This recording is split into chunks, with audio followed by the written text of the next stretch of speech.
ಕಾಲು ಮುರ್ಕೊಂಡ್ಬಿಟ್ಟಿದ್ದೀನಿ, ಓಡಾಡೋಕ್ಕಾಗ್ತಾ ಇಲ್ಲ ಅಂತಂದು. ಸರಿ ನಾನು ಫ್ರೀ ಇದ್ದೀನಿ ಬಾ, ಅವಳು ಬೈಕ್ ಡ್ರೈವರ್ ಆಗಿ ಹೋಗಿ ಹಿಂಗೆ ಓಡಾಡ್ತಾ ಇನ್ನೂ ಪರಿಚಯ ಆದ್ಮೇಲೆ ಇಬ್ರು ಹೆಚ್ಚು ಕಡಿಮೆ ಒಂದೇ ತರ ಯೋಚನೆ ಮಾಡ್ತಾ ಇದ್ವಿ. ಅವ್ರ ಮನೇಲಿ ಕರೆಕ್ಟಾಗಿ ಆಗ ಗಂಡು ಹುಡುಕ್ತಾ ಇದ್ರು ಅವಳಿಗೆ ಮದುವೆ ಮಾಡೋದಕ್ಕೆ ಅಂತ. ಕಾರ್ಡ್ ಪ್ರಿಂಟ್ ಮಾಡಿದ್ದ lawyer, reception on MG road ಅಂತ. ಸೊ ಹಿಂಗೆ MG ರೋಡ್ ಮೇಲ್ಗಡೆ ಮದುವೆ. ಕನ್ನಡ ME ಅಂತ ಸೆಲೆಕ್ಟ್ ಮಾಡ್ಕೊಳ್ಳೋರು ಹೆಂಗೆ ಅಂದ್ರೆ, ನಿಮಗೆ ನಾವೇ ಆಡ್ಕೊಂತ ಇದ್ವಿ ಕನ್ನಡ ME ಅಂದ್ರೆ ಆಲ್ಕರಿದ್ದಾರೆ ME ಅಂತ.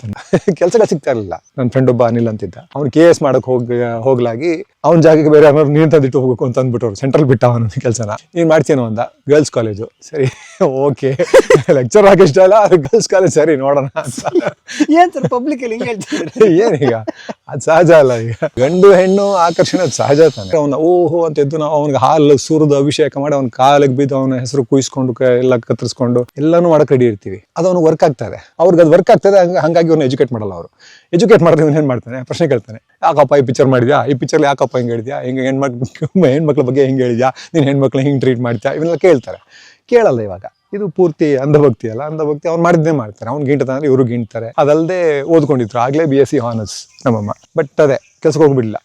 ಗಲಾಟೆ ಜಗಳ ಹೊಡ್ತಾ ಬಡ್ತಾ ಇವೆಲ್ಲ ಅವ್ರಿಗೆ ನಾರ್ಮಲ್. ಹಿಂಗೆ ಕೆಲಸ ಮಾಡೋದು ಕೂಲಿಕಾರನ ತಾನೇ ರೆಡಿ ಮಾಡ್ತಾ ಇದ್ವಿ. ಮುಂಚೆ ಎಲ್ಲ ಇತ್ತು. ಲೈಫ್ ಸೈನ್ಸಸ್ ಇವತ್ತು ಹೊರಟೋಗ್ತಾ ಇದೆ. ಬೆಂಗಳೂರು ಇದು ಮೈಸೂರು ಯೂನಿವರ್ಸಿಟಿ ಸುಮಾರು ಕೋರ್ಸ್ಗಳು ಕ್ಲೋಸ್ ಆಗೋದು ಅಂತೆ. ಲೈಫ್ ಸೈನ್ಸಸ್ ಹೋಗ್ತಾ ಇದೆ, ಲಿಂಗ್ವಿಸ್ಟಿಕ್ಸ್ ಹೋಗ್ತಾ ಇದೆ, ಎಲ್ಲ ಹೊಡೆದ್ವಿ. ಭಾಷೆ ನಿಮ್ಗೆ ಸಾಹಿತ್ಯ ಕಲಿಲಿಲ್ಲ ಅಂದ್ರೆ ಏನು ಮನುಷ್ಯರಾಗ್ತಾರೆ ಅವರು? ಬರೀ ಸಂಪಾದನೆ ಮಾಡೋ ಮಿಷನ್ಗಳಾಗ್ತದೆ. ಹೆಂಗ್ ಬಂತು ಈ ಕಲೆ ಅಥವಾ ಸಾಹಿತ್ಯದ ಆಸಕ್ತಿ? ಯಾಕಂದ್ರೆ ಸೈನ್ಸ್ ಗೊತ್ತಿಲ್ಲ. ಅದೇ ಅದರಲ್ಲಿ ಅಗೇನ್ ನ್ಯಾಷನಲ್ ಕಾಲೇಜ್ ಪ್ರಭಾವ ಅನ್ಸುತ್ತೆ. ನ್ಯಾಷನಲ್ ಕಾಲೇಜಲ್ಲಿ ಏನಂದ್ರೆ ನಿಮ್ಗೆ ಇಂಟರ್ ಕ್ಲಾಸ್ ಕಾಂಪಿಟೇಷನ್ ಇರುತ್ತೆ. ನಾಟಕಗಳು ಎಲ್ಲೂ ಅದಿರಲ್ಲ. ಯೂಶುವಲ್ ಆಗಿ ನಾಟಕ ಕಾಲೇಜಲ್ಲಿ ಒಂದು ನಾಟಕ ಅಂತ ಮಾಡ್ಬಿಡ್ತಾರೆ. ಸೊ ಇಂಟರ್ ಕ್ಲಾಸ್ ಅಂತ ಅಂದಾಗ ಎಲ್ರಿಗೂ ಆಪರ್ಚುನಿಟಿ ಸಿಗ್ತಲ್ಲ. ಸೊ ಮುಖ್ಯವಾಗಿ ಉದ್ದೇಶ ಅದೇ ಆಗಿತ್ತು ಅವ್ರಿಗೆ. ಎಲ್ರಿಗೂ ಅವಕಾಶಗಳು ಸಿಗಬೇಕು, ಯಾರ್ಯಾರಿಗೆ ಆಸಕ್ತಿ ಇದೆಯೋ ಎಲ್ರಿಗೂ ಅವಕಾಶ ಸಿಗಬೇಕು. ಯಾವುದೋ ಒಂದು 2-3 ಮಾಡಿದ್ವಿ. ಕೆರೆಗಳು ಮಾಡಿದ್ವಿ ಒಂದು ವರ್ಷ. ಇನ್ನೊಂದು ವರ್ಷ ಸಾಮ್ರಾಟ್ ಅಶೋಕ ಅಂತ ಒಂದು ನಾಟಕ, ಅಶೋಕನ ನಾಟಕ ಮಾಡಿದ್ವಿ ನ್ಯಾಷನಲ್ ಕಾಲೇಜ್ ಒಳಗೆ. ಅದಾದ್ಮೇಲೆ ಇಂಟರ್ ಕಾಲೇಜ್ ಇಟ್ಟು 1-2 ನಾಟಕಕ್ಕೆ ಒಂದಷ್ಟು ಪುಟ್ಟ ಪಾತ್ರಗಳು ಮಾಡಿದೆ. ಯಾವುದು ಕತ್ತಲೆ ಬೆಳಕು ಅನ್ಸುತ್ತೆ. ಕತ್ತಲೆ ಬೆಳಕು ಮಾಡಿದ್ವಿ. ಅದರಲ್ಲೂ ಇವಳು ವಿಶಾಲ್ ಪರಿಚಯ ಆಗಿ ಆ ನಾಟಕ ಮಾಡ್ತೀನಿ. ಮೇಡಮ್ ಸ್ಟೂಡೆಂಟ್ ಅಲ್ಲಿ? ಅವಳು ನನ್ನ ಜೂನಿಯರ್ ಆಗಿ ಕಾಲೇಜಲ್ಲಿ. ಅಷ್ಟು 1 ವರ್ಷ 3 ವರ್ಷ. ನೀವು BSc ಕೊನೆ ವರ್ಷ, ಇವು ಮೇಡಮ್ ಫಸ್ಟ್ ವರ್ಷ. ಹೆಂಗಿಲ್ಲ ಅವಳು PU ಇದ್ಲು, ಡಿಗ್ರಿಯಲ್ಲಿ ಬರಲ್ಲ ಅವಳು. ಸೆಂಟ್ ಜೋಸೆಫ್ ಹೊಟ್ಟದ್ದು. ಓಕೆ. ಲವ್ ಅಂತೆಲ್ಲ ಏನು ಆಗಿಲ್ಲ ನಾವು. ಅಂದರೆ ಆಸಕ್ತಿಗಳು ಒಂದೇ ಇತ್ತು. ಅದಾದಮೇಲೆ ಅವಳೊಂದು ಫ್ಯಾಕ್ಟ್ರಿ ಎಲ್ಲ ಅವಳು ಸ್ವಲ್ಪ ಜಾಸ್ತಿ ಎಂಟರ್ಪ್ರೈಸ್ ಈಗೆಲ್ಲ ಮಾಡ್ತಾ ಇರಲ್ಲ. ನನಗೆ ಅವೆಲ್ಲ ಮಾಡೋಕ್ಕಾಗಲ್ಲ. ನನಗೆ ತೋಟ ಮಾಡ್ತೀನಿ ನಾನು ಬೇಕಾದ್ರೆ, ಗಿಡಗಳ ಜೊತೆ ಮರಗಳ ಜೊತೆ ಬೇಕಾಗಿರ್ತೀನಿ, ಜನಗಳ ಜೊತೆ ಮಾಡೋಕ್ಕಾಗಲ್ಲ. ಅವಳು ಇಲ್ಲಿರೋ ಜನಗಳೆಲ್ಲ ಸೇರಿಸ್ಕೊಂಡು ಆ ಕಡೆ ಕನ್ಸ್ಟ್ರಕ್ಷನ್ ಆಗ್ತದೆ ಒಂದು ತೋರಿಸ್ತೀನಿ. ಒಂದು ಕಮಿಟಿ ಬಿಲ್ಡಿಂಗ್ ಆಗ್ತದೆ. ಅವನ್ನ ಸುಮಾರು ಕೆಲಸಗಳು ಮಾಡ್ತಾ ಇದ್ದಾರೆ. ಹಂಗೆ ಒಂದು ಫ್ಯಾಕ್ಟ್ರಿ ಶುರು ಮಾಡಿ. ಮೊದಲು ಭೇಟಿ ನೆನಪಿದೆಯಾ? ಇಲ್ಲ ಆ ಥರ ಎಲ್ಲ. ಅದೇ ಆ ಥರ ಲವ್ ಅಂತೆಲ್ಲ ಮಾಡಲಿಲ್ಲ ನಾವು. ಹಾಗಾಗಿ ಮೊದಲೇ ಪರಿಚಯ ಇತ್ತು. ಹಿಂಗೆ ನಾಟಕ ಒಟ್ಟಿಗೆ ಮಾಡ್ತಾ ಇದ್ವಿ, ಪರಿಚಯ ಇತ್ತು. ಅವ್ರ ಆಕ್ಟ್ರೆಸ್? ಅವಳು ಆ್ಯಕ್ಟ್ ಮಾಡ್ತಾ ಇದ್ಲು. ಇಬ್ಬರು ಗಂಡ ಹೆಂಡತಿ ಮಾಡಿದ್ವಿ ಅದರಲ್ಲಿ. ಅವರು MN ಅಂತ ಟೀಚರ್ ಅವರು. ಅವ್ರು ಕಾಸ್ಟ್ ಮಾಡಿದ್ದು. ಅವ್ರು ಇವಾಗಲೂ ಹೇಳ್ಕೊತಾರೆ, ಇವರಿಬ್ಬರು ನಾನೇ ಪರಿಚಯ ಮಾಡಿಸಿದ್ದು ಅಂತ ಅಂದ್ಬಿಟ್ಟು. ಸೊ ಅದಾದಮೇಲೆ ಅದೇ ಅವಳು ಹಿಂಗೆ ಏನೋ ಮಾಡಿ ಒಂದು ಫ್ಯಾಕ್ಟ್ರಿ ಮಾಡಿ, ಆ ಫ್ಯಾಕ್ಟ್ರಿಯಲ್ಲಿ ಸಿಗಾಕೊಂಡು ಒಂದು ಫ್ರೆಂಡ್ಗೋಸ್ಕರ ಮಾಡಿ ಫ್ಯಾಕ್ಟ್ರಿನ ಅವ್ರ ಮನೆಯೆಲ್ಲ ಇಟ್ಟು ತೊಗೊಂಡೋಗಿ ಮಾಡಿ ಅವ್ನು ಫಸ್ಟ್ ಡೇನೇ ಬಿಟ್ಟು ಹೋಗ್ಬಿಟ್ಟಿದ್ದಾನೆ. ಅದಾದಮೇಲೆ ಅವಳೇ ಒಂದು ಮಾಡ್ಕೊಂಡು ಕಷ್ಟಪಡ್ತಾ ಇದ್ದು. ಎಲ್ಲೋ ಆಕ್ಸಿಡೆಂಟ್, ಒಂದು ಕಾರ್ಗೇಟೆಡ್ ಬಾಕ್ಸಸ್ ಒಂದು ಫ್ಯಾಕ್ಟ್ರಿ ಮಾಡಿದ್ರು. ಆವಾಗ ಕಾಲು ಮುರ್ಕೊಂಡು ಅವಳಿಗೆ ಕರೆಕ್ಟಾಗಿ ನನಗೆ ರಜಾ ಶುರುವಾಗಿತ್ತು. ಇದು MA ಫಸ್ಟ್ ಇಯರ್ ಅನ್ಸುತ್ತೆ. ಸುಮ್ಮನೆ ಏನಕ್ಕೋ ಮಾತಾಡೋಕ್ಕೆ ಅಂತ ಮಾತಾಡಿದಾಗ ಹಿಂಗೆ ನಾನು ಕಾಲು ಮುರ್ಕೊಂಡ್ಬಿಟ್ಟಿದ್ದೀನಿ, ಓಡಾಡೋಕ್ಕಾಗ್ತಾ ಇಲ್ಲ ಅಂತಂದು. ಸರಿ ನಾನು ಫ್ರೀ ಇದ್ದೀನಿ ಬಾ, ಕರ್ಕೊಂಡು ಹೋಗ್ತೀನಿ ಅಂತ ನಾನು ಅವಳ ಬೈಕ್ ಡ್ರೈವರ್ ಆಗಿ ಹೋಗಿ ಹಿಂಗೆ ಓಡಾಡ್ತಾ ಇನ್ನೂ ಪರಿಚಯ ಆದ್ಮೇಲೆ ಇಬ್ರು ಹೆಚ್ಚು ಕಡಿಮೆ ಒಂದೇ ಥರ ಯೋಚನೆ ಮಾಡ್ತಾ ಇದ್ವಿ. ಅವ್ರ ಮನೇಲಿ ಕರೆಕ್ಟಾಗಿ ಆಗ ಗಂಡು ಹುಡುಕ್ತಾ ಇದ್ರು ಅವಳಿಗೆ ಮದುವೆ ಮಾಡೋದಕ್ಕೆ ಅಂತ. ಅದು ನನ್ನ ಜೊತೆ ಓಡಾಡ್ತಾಳೆ ಅಂತ ಗೊತ್ತಾದ ತಕ್ಷಣ ಅಂತೂ ಇನ್ನೂ ಚುರುಕಾಗಿದ್ದೆ ಅವರು. ಅದಾದಮೇಲೆ ಸರಿ ಇನ್ನೇನು ಇಬ್ಬರು ಒಂದೇ ಥರ ಇದೀವಿ ಹುಚ್ಚರು, ಮದುವೆ ಮಾಡೋಣ ಅಂತಾಗಿ ಅಂತ ಅಲ್ಲ MG ರೋಡಲ್ಲಿ ಹೋಗಿ ಅವನೊಂದು ಕಾರ್ಡ್ ಪ್ರಿಂಟ್ ಮಾಡಿದ್ದ lawyer, reception on MG road ಅಂತ. ಸೊ ಹಿಂಗೆ MG ರೋಡ್ ಮೇಲ್ಗಡೆ ಮದುವೆ. ಇಲ್ಲ ಫುಟ್ಪಾತ್ ಒಂದು ದೇವಸ್ಥಾನ ಇದೆ. ದೇವಸ್ಥಾನಕ್ಕೆಲ್ಲ ಹೋಗ್ತಾ ಇರ್ಲೇನೋ ನಾನು. ಬಟ್ ಅದು ಮ್ಯಾಂಡೇಟ್ರಿ ಅಂತ ಹೇಳಿದ್ರು. ಸರ್ಟಿಫಿಕೇಟ್ ಹಾಕಬೇಕು ಅಂದರೆ ನಮ್ಗೆ ಗೊತ್ತಿರಲಿಲ್ಲ ಅವಾಗ. ಅಟ್ಲೀಸ್ಟ್ ನನಗೆ ಇಲ್ಲ ಇದು ಆರ್ಯ ಸಮಾಜಕ್ಕೋ ಇಲ್ಲ ಮಂತ್ರಮಾಂಗಲ್ಯನೋ ಏನೋ ಟ್ರೈ ಮಾಡ್ಬೋದಾಗಿತ್ತು. ಓಕೆ, ಅದು ಡಸಂಟ್ ಮ್ಯಾಟರ್ ಅಲ್ಲ.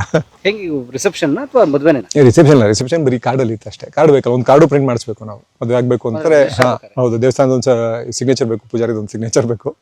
ಅದಲ್ಲದೆ ಒಂದು ಇನ್ವಿಟೇಷನ್ ಒಂದು ಬೇಕು ಮದುವೆ ಮಾಡೋದಕ್ಕೆ. ಡಾಕ್ಯುಮೆಂಟ್ ವರ್ಷ ಮದುವೆ ಆಗಿರೋದಕ್ಕೆ. ಸೊ ಯಾವ ಡೇಟು? ಅಯ್ಯೋ ಕೇಳಿದ್ವಿ, ಅಕ್ಟೋಬರ್ 21. ಕೇಳ್ಬಿಟ್ಟು ಜ್ಞಾಪಕ ಇಲ್ಲ ಅಂತವ್ರೆ. ಎಲ್ಲ ಮಗನೇ ಅಂತಾಳು ಅವಳು. ಅಕ್ಟೋಬರ್ ಸಡನ್ ಆಗಿ ಅಕ್ಟೋಬರ್ 21. ಓಕೆ 26 ವರ್ಷ ಆಯಿತು. ಹ್ಮ್. ಓಕೆ ನಿಮ್ದು ಎಮ್ ಎ ಮುಗ್ದಿತ್ತು. MA ಮಾಡ್ತಾ ಇದ್ದೆ ಅವಾಗ. ಓಕೆ ಮೇಡಮ್ದು ಅವಳು CA ಮಾಡ್ತಾ ಇದ್ದ ಅವಾಗ. ಅವಳು CA ಮುಗ್ದಿರ್ಲಿಲ್ಲ. ಅದಾದ್ಮೇಲೆ ಮದುವೆ ಆದ್ಮೇಲೆ ಅವಳು CA ಮಾಡ್ಕೊಂಡು ಕಂಟಿನ್ಯೂ ಮಾಡಿ CA ಮುಗಿಸ್ಕೊಂಡ್ಳು. ಓಕೆ ನಾನು MA ಸೆಕೆಂಡ್ ಇಯರ್ಲಿದ್ದೆ ಅವಾಗ. 2000 ಬ್ಯಾಚ್. ಎಮ್ ಎ ಯಾವ college? University central college. Jnana Bharathi. ಇಲ್ಲ ಅದೇ ಗಾನ್ ಭಾರತಿ ಕ್ಯಾಂಪಸ್. ನಾನು ಬರ್ತೀನಿ. ಗಾನ್ ಭಾರತಿ ಕ್ಯಾಂಪಸ್ ಅಲ್ಲ. ಓಕೆ ಅದೊಂದು ವರ್ಷ ಅಲ್ಲೂ ಅಗೇನ್ ಆ್ಯಕ್ಚುಲ್ ಆಗಿ ಇವರೇ ಅವ್ರ ಗೊತ್ತಿಲ್ಲ ಅವ್ರ ಇನ್ಫ್ಲುಯೆನ್ಸು ಅಂತಲ್ಲ, ಬಟ್ ಆಪ್ಷನ್ ಅಂತೂ ಇತ್ತು. ಒಬ್ಬ ಲ್ಯಾಂಗ್ವೇಜ್, ನಾನು ಲ್ಯಾಂಗ್ವೇಜ್ ಕನ್ನಡ ಲ್ಯಾಂಗ್ವೇಜ್, ನಂದು ಕನ್ನಡ ಆಪ್ಷನ್. ಹಾಂ MA ಕನ್ನಡ ಮಾಡಿದೆ. ನನಗೆ ಅವಾಗ ತೀರಾ ಅಂದರೆ ದೊಡ್ಡ ದೊಡ್ಡ ಕಲ್ಪನೆ ಎಲ್ಲ ಆಯಿತು. ಕನ್ನಡ MA ಅಂದರೆ ಮಾಸ್ಟರ್ಸ್ ಇನ್ ಕನ್ನಡ ಅಂದರೆ ಏನು, ಅಂದರೆ ಮಾಸ್ಟರ್ಸ್ ಆಫ್ ಕನ್ನಡ ಲಿಟ್ರೇಚರ್ ಅಂದ್ರೆ ಏನು, ನೀವು ಮಾಸ್ಟರ್ ಆಗಿರ್ಬೇಕು ಅಂದ್ರೆ ಹೆಂಗೆ ಅಂತೆಲ್ಲ ಹೋದರೆ ಎಂಟ್ರೆನ್ಸಲ್ಲೇ ಫುಲ್ ಭ್ರಮಣ ಇರ್ತಾನೆ ನಮಗೆ. ಪಾಪ ಎಲ್ಲ ಅಂದರೆ ಚಿಕ್ಕ ಚಿಕ್ಕ ಹಳ್ಳಿಗಳಿಂದ ಬಂದು ಹುಡುಗರು ಅವರು ಊರೆಲ್ಲ ಇರ್ತಾರೆ. ಅಲ್ಲಿ ಒಂದಷ್ಟು ಜನಕ್ಕೆ ಕಾಪಿ ಓಡಿಸ್ತಾ ಇದ್ರು, ಯಾರ್ಯಾರೋ ಏನೋ ನೋಡಿತಾ ಇತ್ತು ಅಲ್ಲಿ. ನಮ್ಮಲ್ಲಿ ಪರೀಕ್ಷೆ ವ್ಯವಸ್ಥೆ ಎಲ್ಲ ತೀರಾ ಕೆಟ್ಟದಾಗಿದೆ. ಬಟ್ ಸ್ಟಿಲ್ ಓಕೆ, ಅದನ್ನು ಈಗ ಅದೇ ಕಂಡಮ್ ಮಾಡಬೇಕಾ ಬೇಡವಾ ಅಂತಲೂ ನನಗೆ ಇದು ಬರುತ್ತೆ. ಯಾಕೆಂದರೆ ಎಲ್ಲರೂ ಹೆಚ್ಚು ಕಡಿಮೆ ಕನ್ನಡ MA ಅಂತ ಸೆಲೆಕ್ಟ್ ಮಾಡ್ಕೊಳ್ಳೋರು ಹೆಂಗೆ ಅಂದರೆ, ನಿಮಗೆ ನಾವೇ ಆಡ್ಕೊತಾ ಇದ್ದೀವಿ ಕನ್ನಡ MA ಅಂದರೆ ಹಾಲು ಕರೀತಾರೆ MA ಅಂತ ಅಂದ್ಬಿಟ್ಟು. ಕೆಲಸಗಳು ಸಿಗ್ತಾ ಇರಲಿಲ್ಲ ಕನ್ನಡ MA ಮಾಡ್ಕೊಂಡು. ನಿಮಗೆ ಲೆಕ್ಚರ್ ಕೆಲಸ ಬಿಟ್ಟು ಬೇರೆ ಏನು ಕೆಲಸ ಸಿಕ್ಕಲ್ಲ. ಲೆಕ್ಚರ್ ಕೆಲಸಕ್ಕೆ ಸಂಬಳ ನನಗೆ ಬರ್ತಾ ಇದ್ದಲ್ಲಿ ಎಷ್ಟು 2000 ರೂಪಾಯಿನೋ ಸಂಬಳ ಅಷ್ಟೇ ಆಫ್ಟರ್ MA. ಹಾಂ MA ಮಾಡಿದ್ಮೇಲೆ ಫಸ್ಟ್ ಜಾಬ್. ಹಾಂ ಇದು ಪರ್ಮನೆಂಟ್ ಕೆಲಸ ಸಿಕ್ಕಿದ್ರೆ ಅಷ್ಟೇ ನಿಮಗೆ. ಅದು UGC ಆಗಿದ್ದರೆ ಬಿಗಿನಿಂಗಲ್ಲಿ UGC ವಾಸ್ ಈಸಿ. ನಾವು ಮಾಡಿದಾಗ ನಾನು ಕೊಬ್ಬು ಮಾಡ್ಕೊಂಡು ನಾನು ಲೆಕ್ಚರ್ ಆಗಲ್ಲ, ನಮ್ಮಪ್ಪ ಲೆಕ್ಚರ್ ಅಲ್ಲ, ನಾನಂತೂ ಲೆಕ್ಚರ್ ಆಗೋದೇ ಇಲ್ಲ ಅಂತ ಬಿಟ್ಬಿಟ್ಟಿದ್ದೆ. 2 ವರ್ಷ ಡೆಕನಲ್ ಕ್ಯಾನ್ವಾಸಿಂಗು ಅದು ಇದು ಮಾಡ್ಕೊಂಡಿದ್ದೆ. ಒಂದಷ್ಟು ಏನೇನೋ ಕೆಲಸಗಳು ಟ್ರೈ ಮಾಡಿದೆ, ಯಾವ ಕೆಲಸನೂ ಕಂಪ್ಲೀಟಾಗಿ ಮಾಡಲಿಲ್ಲ ಸರಿಯಾಗಿ. ಡೆಕನಲ್ ಕ್ಯಾನ್ವಾಸಿಂಗ್ ಒಂದು ಸ್ಟೇಬಲ್ ಇನ್ಕಮ್ ಅಂತೂ ಇರ್ತಾಯಿತ್ತು. ಬೆಳಗ್ಗೆ ಹೊತ್ತು ಹೋಗಿ ಮಾಡ್ಬಿಟ್ಟು ಬರೋದಲ್ಲ, ಅದನ್ನು ಮಾತ್ರ ಮಾಡ್ತಾಯಿದ್ದೆ. ಆಮೇಲೆ UGC ಮಾಡೋಣ ಅಂತ ಅನ್ನಿಸ್ತು. ಆ ಲೆಕ್ಚರ್ ಕೆಲಸ ಸೇರ್ಕೊಂಡ್ಮೇಲೆ ನನ್ನ ಫ್ರೆಂಡ್ ಒಬ್ಬ ಅನಿಲ್ ಅಂತಿದ್ದ, ಅವ್ನು KS ಮಾಡೋಕ್ಕೆ ಹೋಗ್ಲಾಗಿ ಅವ್ನ ಜಾಗಕ್ಕೆ ಬೇರೆ ಯಾರು ನೀನು ತಂದಿಟ್ಟು ಹೋಗ್ಬೇಕು ಅಂತ ಅಂದ್ಬಿಟ್ಟವ್ರು. ಸೆಂಟ್ರಲ್ ಬಿಟ್ಟ ಅವನ ಕೆಲಸನ. ನೀನು ಮಾಡ್ತೀನೋ ಅಂದ. ಗರ್ಲ್ಸ್ ಕಾಲೇಜು, ಸರಿ ಓಕೆ ಲೆಕ್ಚರ್ ಆಗಿ ಇಷ್ಟ ಅಲ್ಲ, ಅದು ಗರ್ಲ್ಸ್ ಕಾಲೇಜ್ ಸರಿ ನೋಡೋಣ ಅಂತ. ಪಬ್ಲಿಕಲ್ಲಿ ಏನೀಗ ಅದು ಸಹಜ ಅಲ್ಲ, ಈಗ ಸಹಜವಾಗಿ ಹೇಳೋರು ಗಂಡು ಹೆಣ್ಣು ಆಕರ್ಷಣೆ ಅದು ಸಹಜ ತಾನೆ. ಅದು ಅದನ್ನು ಯಾವ ಹಂತದಾಗ ನೀವು ತೊಗೊಂಡೋಗ್ತೀನೋ ಅಂತಷ್ಟೇ ತಾನೆ. ಅದರಲ್ಲಿ ಅಗೇನ್ ಅದೂ ಯಾವುದೇ ಇತಿಮಿತಿ ಇರಬೇಕು ಅಂತಲೂ ಏನಿಲ್ಲ. ಅದು ಮನುಷ್ಯನ ಅಂದರೆ ನಿಮ್ಮ ಕಲ್ಪನೆಗೆ, ನಿಮ್ಮ ನೈತಿಕ ಕಲ್ಪನೆಗೆ ಬಿಟ್ಟಿತ್ತು. ಇನ್ನೊಬ್ಬರಿಗೆ ತೊಂದರೆ, ಹಾಂ ಎಲ್ಲನೂ ನಮ್ಮ ಕಲ್ಪನೆಗಳು ತಾನೆ. ಮನುಷ್ಯ ಹೆಣ್ಣನ್ನು ನಿಯಂತ್ರಿಸೋಕ್ಕೆ ಮಾಡಿರುವಂತಹ ರೂಲ್ಸ್ಗಳು ತಾನೆ ಅವೆಲ್ಲ. ಮುಖ್ಯವಾಗದು ಹೆಣ್ಣಿನ ಎನರ್ಜಿನ ಮಾತಾಡ್ತಾ ಇದ್ವಿ ನಾವು ಮೊನ್ನೆ. ಹೆಣ್ಣಿನ ಸೆಕ್ಷುವಲ್ ಎನರ್ಜಿನ ನೀವು ನಿಯಂತ್ರಿಸೋಕ್ಕೆ ಇವನ್ನೆಲ್ಲ ರೂಲ್ಸ್ ಹಾಕಿಕೊಂಡು ಇಟ್ಕೊಂಡಿರೋದು ಅಷ್ಟು ತಾನೆ. ನೀತಿ ನಿಯಮ ಮರ್ಯಾದೆ ಸಮಾಜ ಅಂತಲ್ಲ, ಶೀಲ ಎಲ್ಲವೂ ಚೌಕಟ್ಟುಗಳೆಲ್ಲ ಯಾವುದಿದೆ ನಿಮ್ಮ ಪ್ರಾಣಿ ಜಗತ್ತಿನಲ್ಲಿ ಏನಿರುತ್ತೆ. ನಾವು ಪ್ರಾಣಿಗಳು ತಾನೆ, ನಾವು ಬುದ್ಧಿವಂತರು, ನಾವು ಸಂಸ್ಕಾರವಂತರು, ನಾವು ಓದಿದ್ದೀವಿ, ತಿಳ್ಕೊಂಡಿದ್ದೀವಿ. ಮನುಷ್ಯರಾಗಿದ್ದು ಹಾಗೆಲ್ಲ ಮಾಡೋಕ್ಕಾಗತ್ತಾ? ಅವೆಲ್ಲ ಹೇಳ್ತೀವಿ. ಸಹಜ ಕ್ರಿಯೆ ತಾನೇ ಅದು. ಅದು ಸೊಸೈಟಿ ಡಿಸ್ಟರ್ಬ್ ಆಗಲ್ವಾ? ಅಂದರೆ ಅದೇ ನೀವು ಇನ್ನೊಬ್ಬರಿಗೆ ತೊಂದರೆ ಕೊಡ್ತೀರಿ ಸರಿ, ಯಾರಿಗೆ? ಸೊಸೈಟಿ ಯಾಕೆ ತೊಂದರೆ ಆಗ್ಬೋದು? ಅದನ್ನು ಅದೇ ಅಗ್ಯಾನ್ ನೀವು ಈಗ ನಾವು ಸಿನಿಮಾದಲ್ಲೂ ಅಷ್ಟೇ, ಸಿನಿಮಾದಲ್ಲಿ ನೀವು ಕಾಮವನ್ನು ಹೇಗೆ ತೋರಿಸ್ತೀವಿ ಅನ್ನೋದ್ರಿಂದ ಒಂದೇನಾಗಿದೆ ನಮ್ಮ ಸಮಾಜದಲ್ಲಿ ಎಜುಕೇಷನ್ ಸಮಸ್ಯೆ. ನೀವು ಇದನ್ನು ತೋರಿಸೋದ್ರ ಜೊತೆಗೆ ಎಜುಕೇಷನ್ ಕೂಡ ಕೊಡಬೇಕಾಗತ್ತೆ. ಅದನ್ನು ಹೆಂಗೆ ನೋಡಬೇಕು ಅನ್ನೋದಕ್ಕೆ ನಮ್ಮಲ್ಲಿ ಸಿನಿಮಾನ ಹೇಗೆ ನೋಡಬೇಕು ಅನ್ನೋಕ್ಕೆ ನಾವು ಕೊಟ್ಟಿಲ್ಲ. ಯಾಕೆಂದರೆ ನಮಗೆ ಇದು ಬೆನಿಫಿಟ್ ಆಗ್ತಾ ಇದೆ.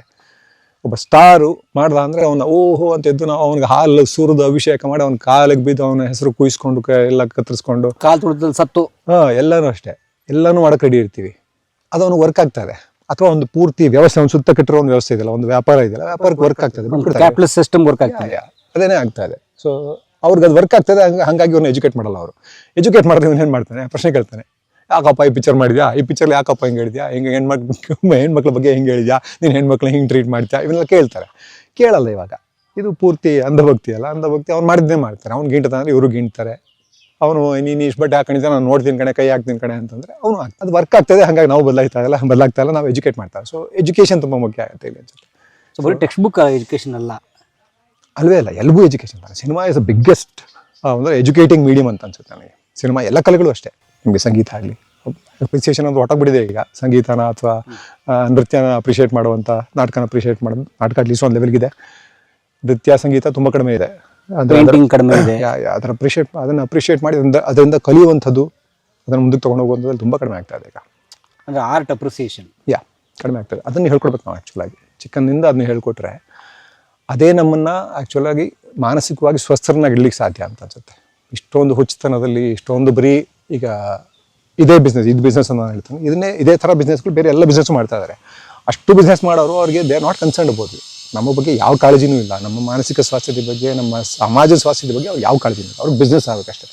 ದೊಡ್ಡ ಬಿಸ್ನೆಸ್ಗಳು ಅದೇ ತಾನೇ ಮಾಡ್ತಾರೆ, ಬಿಸ್ನೆಸ್ ಮಾಡ್ಕೊಂಡು ಹೋಗ್ತಾ ಇರ್ತಾರೆ ಅವರು. ಅಂಥ ಸಮಯದಲ್ಲಿ ನಿಮ್ಮ ಬಗ್ಗೆ ಕಾಳಜಿ ವಹಿಸಿರುವಂಥ ಜನ ಅಂದರೆ ಕಲಾವಿದರೇ. ಜೊತೆಗೆ ಇವ್ರ ಇನ್ಫ್ಲುಯೆನ್ಸ್ ಅಷ್ಟಿರುತ್ತೆ. ಸಿನಿಮಾ ಸಿಕ್ಕಾಪಟ್ಟೆ ಪವರ್ಫುಲ್ ಮೀಡಿಯಮ್. ಯಾಕಂದರೆ ಎಷ್ಟೊಂದು ಬಳಕೆ ಮಾಡ್ಕೋತೀವಿ ನಾವು ಜನಗಳನ್ನ ಮ್ಯಾನಿಪುಲೇಟ್ ಮಾಡೋಕ್ಕೆ, ಅವ್ರನ್ನ ಕಂಟ್ರೋಲ್ ಮಾಡೋಕ್ಕೆ, ಅವ್ರ ಮೈಂಡ್ನ ಕಂಟ್ರೋಲ್ ಮಾಡೋಕ್ಕೆ 3 ಗಂಟೆ ಏನೇನೆಲ್ಲ ಬಳಸ್ತೀವಿ. ಇಷ್ಟೆಲ್ಲ ಬಳಸೋದಕ್ಕೆ ಸಾಧ್ಯತೆಗಳಿರೋದು ಸಿನಿಮಾಗೆ. ಜೊತೆಗೆ ಎಲ್ಲಿ ಬೇಕಾದ್ರೂ ತೊಗೊಂಡು ಹೋಗ್ಬೋದು, ಎಲ್ಲಿಂದ ಬೇಕಾದ್ರೂ ತೊಗೊಂಡೋಗಿ ತೋರಿಸ್ಬೋದು, ಎಲ್ಲಿ ಬೇಕಾದ್ರೂ ಕೂತ್ಕೊಂಡು ನೋಡ್ಬೋದು. ಇಷ್ಟೊಂದು ಪ್ರಭಾವಶಾಲಿ ಮಾಧ್ಯಮ. ಈಗ ಅದು ಮೊಬೈಲ್ಗೆ ಬಂದ್ಬಿಡುತ್ತೆ. ಎಜುಕೇಟ್ ಮಾಡಿ ತೋರಿಸೋದೇ ಸಮಸ್ಯೆ. ಸೊ ಎಲ್ಲಿಗೆ ಹೋದ್ವಿ ಕಾಲೇಜರು, ಓಕೆ, ಹುಡುಗಿಯರ ಕಾಲೇಜು ಅಂತ ಹೇಳೋದಕ್ಕೆ ಇಷ್ಟಲ್ಲ ಅಂತಲ್ವ. ಸೊ ಹುಡುಗಿಯರ ಕಾಲೇಜ್ ಅನ್ನೋದು ಸಹಜ ಆಸಕ್ತಿ. MA ಕನ್ನಡ ಮುಗಿಸಿದ್ಮೇಲೆ ಲೆಕ್ಚರರ್ ಆದ್ರ? ಅದೇ ಅದೊಂದು 2 ವರ್ಷ ಬಿಟ್ಟು ಚಾರ್ವಾಕ್ ಕಾಲೇಜ್ ಅಂತ ಬ್ಯಾಟರಾಯನಪುರ ಇರಲ್ಲ, ಮೈಸೂರು ಅಲ್ಲೇ ಮೋರಿ ಪಕ್ಕದಲ್ಲೇ ಒಂದು ಕಾಲೇಜ್ ಬರುತ್ತೆ. ಸೊ ಲ್ಯಾಂಡ್ ಮಾರ್ಕ್ ಮೋರಿ ಹೇಳ್ಬೋದು ನಾವು. ಓಕೆ, ಚೆನ್ನಾಗಿತ್ತು. ಪುಟ್ಟ ಕಾಲೇಜು, ತುಂಬ ಚೆನ್ನಾಗಿತ್ತು. ನೀವು ಕನ್ನಡ ಮೇಷ್ಟ್ರು? ಕನ್ನಡ ಉಪನ್ಯಾಸಕ? Degree student. ಡಿಗ್ರಿ ಚೆನ್ನಾಗಿತ್ತು. ಒಳ್ಳೆ ಟೆಕ್ಸ್ಟ್ಗಳು ಇತ್ತು. ಆವಾಗಲೇ ಆ್ಯಕ್ಚುಲಾಗಿ ಹಳಗನ್ನಡ ಕರೆಕ್ಟಾಗಿ ಓದಿದ್ದು ನಾನು. ಅಲ್ಲಿವರೆಗೂ ಏನು ಮಾಡ್ತಾ ಇದ್ವಿ, ನಮಗೆ ಇದ್ದಿದ್ದ ಮಾರ್ಕ್ಸಲ್ಲಿ ಅದನ್ನ ಬಿಟ್ಟುಬಿಟ್ರು ಮಿಕ್ಕಿದ್ದೆಲ್ಲ ಆರಾಮಾಗಿ ಪಾಸ್ ಆಗ್ಬೋದಾಗಿತ್ತು. ನಾನು ಎಕ್ಸಾಮ್ ಬರೆಯಲ್ಲ ಅನ್ಕೋತಿದ್ದೆ. ಒಬ್ಬ ಶಿವಕುಮಾರ್ ಅಂತಿದ್ದಾನೆ, ಅವನು ಈಗ ಇಲ್ಲಿ ಸುರಾನ ಲೆಕ್ಚರ್ ಆಗಿದ್ದಾನೆ. ಅವ್ನು ಫೋರ್ಸ್ ಮಾಡ್ದ, ಇಲ್ಲ ಕಣೋ ನೀನು ಓದೋ, ಪಾಸ್ ಆಗ್ಬೋದು ಕಣೋ. ನನಗೆ ಪಾಸ್ ಆಗೋಕ್ಕೆ ಇಷ್ಟ ಅಲ್ಲ, ನಾನು ಮಾಸ್ಟರ್ಸ್ ಆಫ್ ಕನ್ನಡ ಅಂತ ಅನ್ಕೊಂಡ್ಬಂದಿರೋದು. ನಾನು ಸುಮ್ಮನೆ ಡಿಗ್ರಿ ತೊಗೊಳ್ಳಲ್ಲ, ಚೆನ್ನಾಗಿ ತಿಳ್ಕೊಂಡ್ರೆ ಮಾತ್ರ ಡಿಗ್ರಿ ತೊಗೋತೀನಿ ಅಂತ. ಅವ್ನು ಬೇಡ ಕಣೋ, ಟೈಮ್ ಆಗೋಗ್ಬಿಟ್ರೆ ಆಮೇಲೆ ಹೊಡೋಗ್ಬಿಡುತ್ತೆ ಇಂಟ್ರೆಸ್ಟು ಮಾಡಿ ಒಂದು ಫೋರ್ಸ್ ಮಾಡ್ಬಿಟ್ಟು ಬರ್ಸ್ದ. ಪಾಸ್ ಆಗೋಗ್ಬಿಟ್ಟೆ.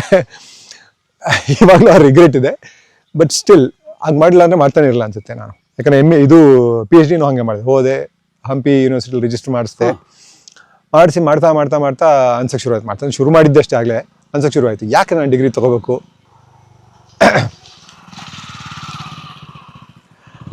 ಡಿಗ್ರಿ ತೊಗೊಂಡು ಬರೀ ಬೇರೆಯವ್ರಿಗೆ ತೋರ್ಸೋಕ್ಕಷ್ಟೇ, ನನಗೆ ತಿಳ್ಕೊಳಕ್ಕಷ್ಟೇ ತಾನೇ ಆಸಕ್ತಿ ಇರೋದು. ಡಿಗ್ರಿ ಏನಕ್ಕೆ ಬೇಕು ನನಗೆ, ನಾನು ಹಂಗೆ ಓದ್ಕೋತೀನಿ ಬೇಡ ಅಂತ ಬಿಟ್ಬಿಟ್ಟೆ.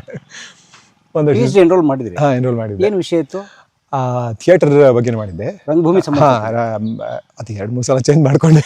ಅಲ್ಲಿಂದ ಫಸ್ಟು ಏನು ಮಾಡಿದ್ದೆ, ಕಂಪ್ಯಾರಿಟಿವ್ ಇದು ಥಿಯೇಟರ್ನಲ್ಲಿ ಕಂಪ್ಯಾರಿಟಿವ್ ಸ್ಟಡೀಸ್ ಏನೋ ಒಂದು ಮಾಡ್ಕೊಂಡಿದ್ದೆ. ಅದಾದಮೇಲೆ ಥಿಯೇಟರ್ ಮೂಲಕ ಸತ್ಯಾನ್ವೇಷಣೆ ಅಂತ ಒಂದು ಹುಡ್ಕೊಂಡು ಹೋದೆ. ಬರ್ತಾ ತಲೆ ಕೆಡ್ತಾ ಇತ್ತಲ್ಲ, ಏನು ಮಾಡ್ಬೋದು, ಇಲ್ಲ ಸರಿ ಇಲ್ಲ, ಇದು ತುಂಬ ಅಕಾಡೆಮಿಕ್ ಆಗಿದೆ, ಇದರಿಂದ ಏನು ಪ್ರಯೋಜನ ಇಲ್ಲ ನನಗೆ ಅಂದ್ಬಿಟ್ಟು ಇದನ್ನು ರಿಜಿಸ್ಟರ್ ಮಾಡ್ಸೋಣ ಅಂತ ಅನ್ಕೋತಾ ಇದ್ದೆ. ಅಷ್ಟರೊಳಗಡೆ ಏನಕ್ಕೆ ಮಾಡಬೇಕು ಅಂತ ಅನಿಸ್ತು, ಬಿಡ್ಬಿಟ್ಟೆ. ಸೊ MA ಮೋಸ್ಟ್ಲಿ ನಾನು ಎಕ್ಸಾಮ್ ಬರೀತಾ ಇರಲಿಲ್ಲ. ಅವ್ನು ಬರ್ಸಿಲ್ಲ ಅಂತ ನಾನು ಇವತ್ತು MA ಅಂತ ಹೇಳ್ಕೊಳಕ್ಕೆ ಆಗ್ತಾ ಇರಲಿಲ್ಲ. ಸೊ ಅವ್ನಿಗೆ ಥ್ಯಾಂಕ್ಸ್ ಹೇಳಿ. ನೋಡಿ, masters in any subject, master in Kannada, master in commerce, what ever it is, so master ಆಗಲ್ಲ ಅವರು. ಹೌದು, ಬರೀ ಎಕ್ಸಾಮ್ ಪಾಸ್ ಆಗಿರ್ತೀವಿ ಅಷ್ಟೇ. ಮಾಸ್ಟರ್ ಆಗಬೇಕು ಅಂದರೆ ತುಂಬ ಆಳವಾದ ಅಧ್ಯಯನ ಬೇಕಾಗುತ್ತೆ ಅದರಲ್ಲಿ. ಸೊ ಆಳವಾದ ಅಧ್ಯಯನ ಮಾಡೋದು ಅಷ್ಟೇ. ಇವತ್ತಿಗೂ ನಾನು MA ಅಂತ ಹೇಳ್ಕೊಬೋದು ಹೊರತು ನಾನು ಸುಮ್ಮನೆ ಅದು ಚಿಕ್ಕದಾಗಿದೆ, ಯಾಕಂದರೆ ಯಾರು ಕೇಳಲ್ಲ ಅದ್ರ ಬಗ್ಗೆ ಅಂತ.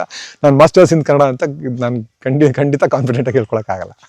ಅಂದರೆ ಹೆಸರು ಮಾತ್ರ ಮಾಸ್ಟರ್ ಅಂತಿದೆ, ಆದರೆ ಆ ಕೋರ್ಸ್ ಮುಗಿದು ಆಚೆ ಬಂದಾಗ ಮಾಸ್ಟರ್ ಆಗಲ್ಲ. ಅದು ವಿದ್ಯಾರ್ಥಿಗಳ ಸಮಸ್ಯೆನ ಅಥವಾ ಇಡೀ ಸಿಸ್ಟಮ್ ಹೆಂಗಾಗ್ಬಿಟ್ಟು? ಅದು ಸಿಸ್ಟಮೇ ಹಂಗಾಗಿದೆ. ಓಕೆ, ಒಂದು ಲೆವೆಲ್ಗೆ ಅದನ್ನು ಕೊಡ್ಬೋದೇನೋ, ಅಂದರೆ ಅದನ್ನ ಹೆಸರು ಚೇಂಜ್ ಮಾಡಬೇಕು ಅನ್ಸುತ್ತೆ. To some extent masters in Kannada ಅಂತ ಅಂದ್ಬಿಟ್ಟು, ಅಥವಾ ಯಾವುದರಲ್ಲೇ ಆಗಲಿ ಪೂರ್ತಿ ಸಬ್ಜೆಕ್ಟ್ ಮಾಸ್ಟರ್ ಅಂದರೆ ಪೂರ್ತಿ ಗೊತ್ತಿರೋದಲ್ವ. ಮಾಸ್ಟರ್ ಅರ್ಥ ಯಾವ್ದು MA ಅನ್ನೋದೇ ಮಾಸ್ಟರ್ಸ್ ಡಿಗ್ರಿನೇ ಮಾಸ್ಟರ್ ಆಫ್ ದಟ್ ಸಬ್ಜೆಕ್ಟ್ ಅಂತ. ನೀವು ಮೋಸ್ಟ್ಲಿ PhDಗೆ ಅದನ್ನ ಹೇಳ್ಬೋದೇನೋ ಅನ್ಸುತ್ತೆ. ಯಾಕಂದ್ರೆ PhD ಒಂದು ವಿಷಯ ಮಾತ್ರ ತೊಗೊಂಡಿರ್ತೀವಿ, ಅದ್ರಲ್ಲಿ ಡೆಫಿನೆಟ್ ಆಗಿ ಮಾಸ್ಟರ್ಸ್ ಆಗಿರ್ತಾರೆ ಅವರು. ಯಾಕಂದ್ರೆ ಪೂರ್ತಿ ಅಧ್ಯಯನ ಮಾಡಿರ್ತಾರೆ. ಅದ್ರ ಬಗ್ಗೆ ಒಂದು ಥೀಸಿಸ್ ಬರೀಬೇಕು ಅಂತ ನಿಮಗೆ ಸಂಪೂರ್ಣ ಆಳ ವಿಸ್ತಾರ ಪೂರ್ತಿ ಗೊತ್ತಿರಬೇಕಾದ್ರೆ ಅದನ್ನ ಮಾಡಿರ್ತಾರೆ ಅಂತ ಅನ್ಸುತ್ತೆ. ಮೋಸ್ಟ್ಲಿ PhD ಮಾಸ್ಟರ್ಸ್ ಅಂತ ಮಾಡಬೇಕು, ಇದಕ್ಕೆ ಬೇರೆ ಏನಾದ್ರು ಮಾಡಬೇಕು. ಯಾಕಂದ್ರೆ ನಾನು MCom ಮಾಡಿದೆ, ನಾನು ಕಾಮರ್ಸ್ ಅಲ್ಲಿ ಮಾಸ್ಟರ್ ಅಂತ ಹೇಳ್ಕೊಂಡ್ರೆ ಹುಡುಗಿ ವ್ಯವಸಾಯ ಆಗಿದ್ದಿದೆ. ಜೊತೆಗೆ ಟೈಟಲ್ಗಳು ಒಂದು ಲೆವೆಲ್ ಕಾನ್ಫಿಡೆನ್ಸ್ ಕೂಡ ಕೊಡುತ್ತಲ್ಲ ಮಕ್ಕಳಿಗೆ. ಸೊ ಮಕ್ಕಳ ದೃಷ್ಟಿಯಿಂದ ನೋಡಿದ್ರೆ, ಅಂದ್ರೆ ಆ ವಯಸ್ಸಿನ ದೃಷ್ಟಿಯಿಂದ ನೋಡಿದ್ರೆ ಮೇ ಬಿ ಅದೊಂದು ಕಾನ್ಫಿಡೆನ್ಸ್ ಕೊಡುತ್ತೆ ಅನ್ಸುತ್ತೆ. ಹೊರಗಡೆ ಹೋಗಿ ಜಗತ್ತನ್ನು ಫೇಸ್ ಮಾಡೋದಕ್ಕೆ ಒಂದು ಕಾನ್ಫಿಡೆನ್ಸ್ ಬರಲ್ಲ. ಒಂದು ಡಿಗ್ರಿ ಅಂತ ಇರಬೇಕು, ನಾನು ಇಷ್ಟು ಮಾಡಿದ್ದೀನಿ ಅನ್ನೋದೊಂದು ಕಾನ್ಫಿಡೆನ್ಸ್ ಬೇಕು. ಇಲ್ದರೆ ಇದರಲ್ಲೇ ಲ್ಯಾಕ್ ಆಫ್ ಕಾನ್ಫಿಡೆನ್ಸಲ್ಲೇ ಸುಮಾರು ನಂತರ ಅದಕ್ಕೆಲ್ಲನೂ ಬಿಟ್ಬಿಟ್ಟು ಹೊಡೋಗ್ಬಿಡ್ತಾರೆ ಅನ್ಸುತ್ತೆ. ನೋಡಿ, ಅಥವಾ ವಿದ್ಯಾರ್ಥಿಗಳಿಗೆ ಇರುವ ವ್ಯವಸ್ಥೆಯಲ್ಲೇ ವಿದ್ಯಾರ್ಥಿ ಅಥವಾ ವಿದ್ಯಾರ್ಥಿನಿಗೆ ತುಂಬ ಆಸಕ್ತಿ ಇದ್ರೆ ಅವರ ಹೆಚ್ಚು ಆಳಕ್ಕೆ ಹೋಗಕ್ಕೆ ಅವ್ರಿಗೆ ಅವಕಾಶ ಇದೆಯಾ ಅಂತ ಇದೆ. PhD ಮಾಡೋದಕ್ಕೆ ಸೇಮ್ ತಾನೆ, PhD ಮಾಡೋದೇ ತಾನೆ. ಆಸಕ್ತಿ ಇದೆ, ಅವ್ರು ಮುಂದುವರಿಸ್ಬೋದು. PhD ಮಾಡ್ಕೋಬೋದು. ಇನ್ನೂ ಬೇಕಾದಷ್ಟಿದೆ. MPhil ಇದೆ, PhD ಇದೆ. ಅವ್ರನ್ನೂ ಅವ್ರ ಅಧ್ಯಯನ ಮುಂದುವರಿಸ್ಕೊಂಡೇ ಹೋಗ್ಬೋದು. ಈಗ ಲೆಕ್ಚರ್ಗಳಾದವ್ರು ಎಲ್ಲರೂ ಈಗ ಪುಸ್ತಕಗಳನ್ನು ಬರೀತಾರೆ. ಅದೆಲ್ಲನೂ ಏನು ಇನ್ನೂ ತಿಳ್ಕೊಳ್ಳೋಕ್ಕಿದೆ ಅಂತಾನೆ ಅದನ್ನ ಎಕ್ಸ್ಪ್ಲೋರ್ ಮಾಡ್ತಾ ಅದನ್ನ ಬರೀತಾ ಹೋಗ್ತಾರಲ್ಲ. ಓಕೆ. ಸೊ ಹಂಪಿ ವಿಶ್ವವಿದ್ಯಾಲಯ ಬಿಟ್ಬಿಟ್ರಿ, PhD ಬಿಟ್ಟೆ ಹೋಗ್ಲಿಲ್ಲ ಆ ಕಡೆಗೆ. ಈ ಥರದ ಒಂಥರ ಅತೃಪ್ತಿ, ಈ ಒಂದು ಅಸಹನೆ, ಈ ಅರ್ಧಕ್ಕೆ ಬಿಟ್ಬಿಡು ಮನಸ್ಥಿತಿ ಯಾಕೆ ಬಂತು ನಿಮ್ಗೆ? ಗೊತ್ತಿಲ್ಲ, ತಿಳ್ಕೊಳ್ತಾ ಅದರ ನಿರರ್ಥಕತೆ ಬಗ್ಗೆ ಅರ್ಥ ಆಗ್ತಾ ಹೋಯ್ತು ಅನ್ಸುತ್ತೆ. ಎಜುಕೇಷನ್ನೇ ಅದ್ರ ಬಗ್ಗೆನೇ ಡೌಟ್ಗಳು ಶುರು ಆಯ್ತು ಅದಾದಮೇಲೆ. ಹಾಗಾಗಿ ಮಕ್ಕಳನ್ನ ತೊಗೊಂಡೋಗಿ ವ್ಯಾಲಿ ಸ್ಕೂಲಿಗೆ ಸೇರಿಸಿದ್ವಿ. ಸೊ ಇದೆಲ್ಲನೂ ಈ ಲರ್ನಿಂಗ್ ಎಲ್ಲನೂ ಫಾರ್ಮಲ್ ಕೈಂಡ್ ಆಫ್ ಎಜುಕೇಷನ್ ಏನೂ ಪರವಾಗಿಲ್ಲ ಅಂತ ಅನ್ಸೋಕೆ ಶುರು ಆಯಿತು. ಅಂದರೆ ಈಗ ನಾನು ಫಾರ್ಮಲ್ ಎಜುಕೇಷನಿಂದನೇ ಬಂದವನೇನೆ. ಅಟ್ಲೀಸ್ಟ್ ಅದು ಏನು ಅಂತ ಗೊತ್ತಾಗೋದಕ್ಕಾರ ಅದನ್ನು ಎಕ್ಸ್ಪೋಸ್ ಆಗೋದು ಒಳ್ಳೆಯದೇ. ಬಟ್ ಸ್ಟಿಲ್ ಅದಾಗದೇನೂ ಕಲೀಲಿಕ್ಕೆ ಸಾಧ್ಯನಾ ಅಂತಲೂ ಯೋಚನೆ ಬಂದೇ ಇದಕ್ಕೆ ಹೋಗಿದ್ದು. ಬೇಸಿಕಲಿ ನಿಮಗೆ ಯಾವುದ್ರ ಬಗ್ಗೆ ತಿಳ್ಕೊಂಡ್ರು ಮುಂಚೆ ಒಂದು ಅಂದ್ಕೊಂಡಿರ್ತೀವಲ್ಲ, ಏನೋ ಅಂದ್ಕೊಂಡು ಶುರು ಮಾಡಿರ್ತೀವಿ, ಅದು ಅದರಲ್ಲಿ ಏನೂ ಸತ್ಯ ಇಲ್ಲ ಅಂತ ಗೊತ್ತಾದಾಗ ಇಲ್ಲ ನೀವು ಅದನ್ನೇ ಮುಂದುವರಿಸ್ಬೇಕು. ಇಲ್ಲ ಹಳೆಯ ಸುಳ್ಳನ್ನೇ, ಈಗ ಏನು ಸುಳ್ಳು ಅಂತ ಗೊತ್ತಾಗಿದೆಯೋ ಅದನ್ನೇ ಸುಳ್ಳನ್ನೇ ನಂಬ್ಕೊಂಡು ಮುಂದುವರಿಸ್ಬೇಕು. ಇಲ್ಲ ಅದನ್ನು ಬಿಟ್ಟು ಬೇರೆ ದಾರಿ ಹಿಡಬೇಕು. ಅದು ಬೇರೆ ದಾರಿ ಹಿಡಿದೆ ಅಷ್ಟೇ. ಕಷ್ಟ ಅದರಲ್ಲೇ ಇರೋದಲ್ವಾ. ಈಗ ಗೊತ್ತಾದ ಮೇಲೂ ಈಗ ನನಗೆ ಇದು ಮಾಡಿದ್ದೆಲ್ಲ, ಇವ್ರು ಹೇಳ್ಕೊಟ್ಟಿದ್ದೆಲ್ಲ ಸುಳ್ಳು, ಇವ್ರು ಹೇಳ್ತಾ ಇರೋದೆಲ್ಲ ಸುಳ್ಳು ಅಂತ ಗೊತ್ತಾದ್ಮೇಲೆ ಅವ್ರ ಜೊತೆ ಹೆಂಗೆ ನಾವು ಇಂಟ್ರಾಕ್ಟ್ ಮಾಡಲಿಕ್ಕೆ ಸಾಧ್ಯ? ಬಿಟ್ಟು ಸತ್ಯದ ಕಡೆ ಹೋಗ್ಬೇಕಲ್ಲ. ಸೊ ಅದೇ ಸತ್ಯಾನ್ವೇಷಣೆ. ಬಟ್ ಸಿಗುತ್ತೆ ಅಂತ ಏನು ನಂಬಿಕೆ ಇಲ್ಲ. ಏನು ನಂಬಿಕೆ ಇಲ್ಲ. ಹುಡುಕ್ತಾ ಹೋಗೋದು ಅಷ್ಟೇ ತಾನೇ ಕೆಲಸ. ನೀವು ಹುಡುಕ್ತಾ ಹೋದರೆ ಸಿಕ್ಕಿದ್ರು ಸಿಗ್ಬೋದು, ಅಥವಾ ಇನ್ನೇನೋ ಒಂದು ಸಿಗುತ್ತೆ. ಇಲ್ಲ ಆ ದಾರಿನೂ ತಪ್ಪೊಂದು ಗೊತ್ತಾಗುತ್ತೆ, ಇನ್ನೊಂದು ದಾರಿಗೆ ಹೋಗೋದು ಅಷ್ಟೇ. ಹುಡುಕಾಟದಾನೆ, ನಿರಂತರ ಹುಡುಕಾಟನೇ ಜೀವನ ಅಲ್ಲ. ಎಷ್ಟು ಮಕ್ಕಳು ನೀವು? ನಾನು ನಮ್ಮ ಅಕ್ಕ ಇಬ್ಬರು. ಓಕೆ. ಅಕ್ಕ ಈಗೇನು ಮಾಡ್ತಾರೆ? ಅಕ್ಕ ಅವಳು ಲಕ್ಸಂಬರ್ಗಲ್ಲಿದ್ದಾಳೆ ಈಗ ಸದ್ಯಕ್ಕೆ. ಅಲ್ಲಿ ಹೋದ್ಮೇಲೆ ಜರ್ಮನಿ ಪಕ್ಕ, ಅದೇ ಒಂದು ಕಂಟ್ರಿ, ಪುಟ್ಟ ಕಂಟ್ರಿ. ಭಾವ ಕೆಲಸ ಮಾಡ್ತಾರೆ. ಇಲ್ಲಿಂದ ಹೋದ್ಮೇಲೆ ಅವಳು ಇಲ್ಲಿ ಒಂದು ಮ್ಯಾಕ್ಮಿಲನ್ ಪಬ್ಲಿಕೇಶನ್ಸ್ ಅಂತ, ಅವಳು ಇಂಗ್ಲೀಷ್ MA ಮಾಡಿದ್ದು. ಆಮೇಲೆ ಅಲ್ಲಿ ರಿಟೈರ್ ಆಗಿದ್ಲು. ಅದಾದ್ಮೇಲೆ ಅಲ್ಲಿಗೆ ಹೋದ್ಮೇಲೆ ಏನು ಮಾಡಲಿಲ್ಲ ಅವಳು. ಮಗು ಹುಟ್ಟು. ಮಗಳನ್ನ ಬೇರೆ ಕಡೆ ಎಲ್ಲ ಹೋದ್ರೆ ನಿಮ್ಗೇನು ಸಪೋರ್ಟ್ ಸಿಸ್ಟಮ್ ಇರಲ್ವಲ್ಲ. ಇಲ್ಲಾದರೂ ಅಮ್ಮ ಎಲ್ಲರೂ ಇರ್ತಾರೆ, ನಾವು ಇರ್ತಿದ್ವಿ. ಸಪೋರ್ಟ್ ಏನೋ ಕೆಲಸ ಮಾಡ್ಬೋದಾಗಿತ್ತು. ಅಲ್ಲ ಹೊರಗಡೆ ಎಲ್ಲ ಹೋದ್ರೆ ನಿಮ್ಗೆ ಅವರೇ ಪೂರ್ತಿ ನೋಡ್ಕೋಬೇಕಾದ್ರೆ ಕೆಲಸ ಮಾಡೋಕ್ಕಾಗಲಿಲ್ಲ. ಶೂಟ್ ಮಾಡಿ ಸಾಯಿಸ್ಬಿಡ್ತೀನಿ. ಇರಿಟೇಷನ್ ಕಣ್ರಿ, ಕಳ್ಸಿ ಆಚೆ. ಸೊ ಆಮೇಲೆ ಕಾಲೇಜ್ ಎಷ್ಟು ವರ್ಷ ಮಾಡಿದ್ರಿ? PUC ಅಲ್ಲ ಡಿಗ್ರಿ ಲೆಕ್ಚರರ್ 2 ವರ್ಷ ಆಗಿದೆ. 2 ಅಕಾಡೆಮಿಕ್ ಇಯರ್ ಮುಗಿಸಿದ್ರಿ? ಆಲ್ಮೋಸ್ಟ್ ಮುಗಿಸ್ದೆ. ಓಕೆ. ಅಷ್ಟೊಳಗಡೆ ಸಿನಿಮಾ ಆಯಿತು. ಬಟ್ ಅದು ಎಂಜಾಯ್ ಮಾಡಿದೆ. ಲೆಕ್ಚರ್ ಕೆಲಸನೂ ನಾನು ಎಂಜಾಯ್ ಮಾಡಲ್ಲ ಅನ್ಕೊಂಡಿದ್ದೆ. ಯಾಕಂದ್ರೆ ನಮ್ಮಪ್ಪ ಲೆಕ್ಚರ್ ಅಲ್ಲ. ನಮ್ಮಪ್ಪ ನನಗೆ ಯಾವಾಗಲೂ ಕಿತ್ತಾಟ ಆಗ್ತಾ ಇರೋದಲ್ಲ. ಈ ತಂದೆ ಮಗನ ಯಾಕೆ ಸರಿ ಒಂಥರ ಈ ರಿಫ್ಟ್ ಯಾಕೆ ಸರ್ ಯಾವಾಗಲೂ? ಅದು ಯಾವಾಗಲೂ ಇದ್ದೇ ಇರುತ್ತೆ ಅನ್ಸುತ್ತೆ. ಯಾಕಂದ್ರೆ ತಂದೆ ಲವ್ ಇರೋ ರಿಫ್ಟಾ?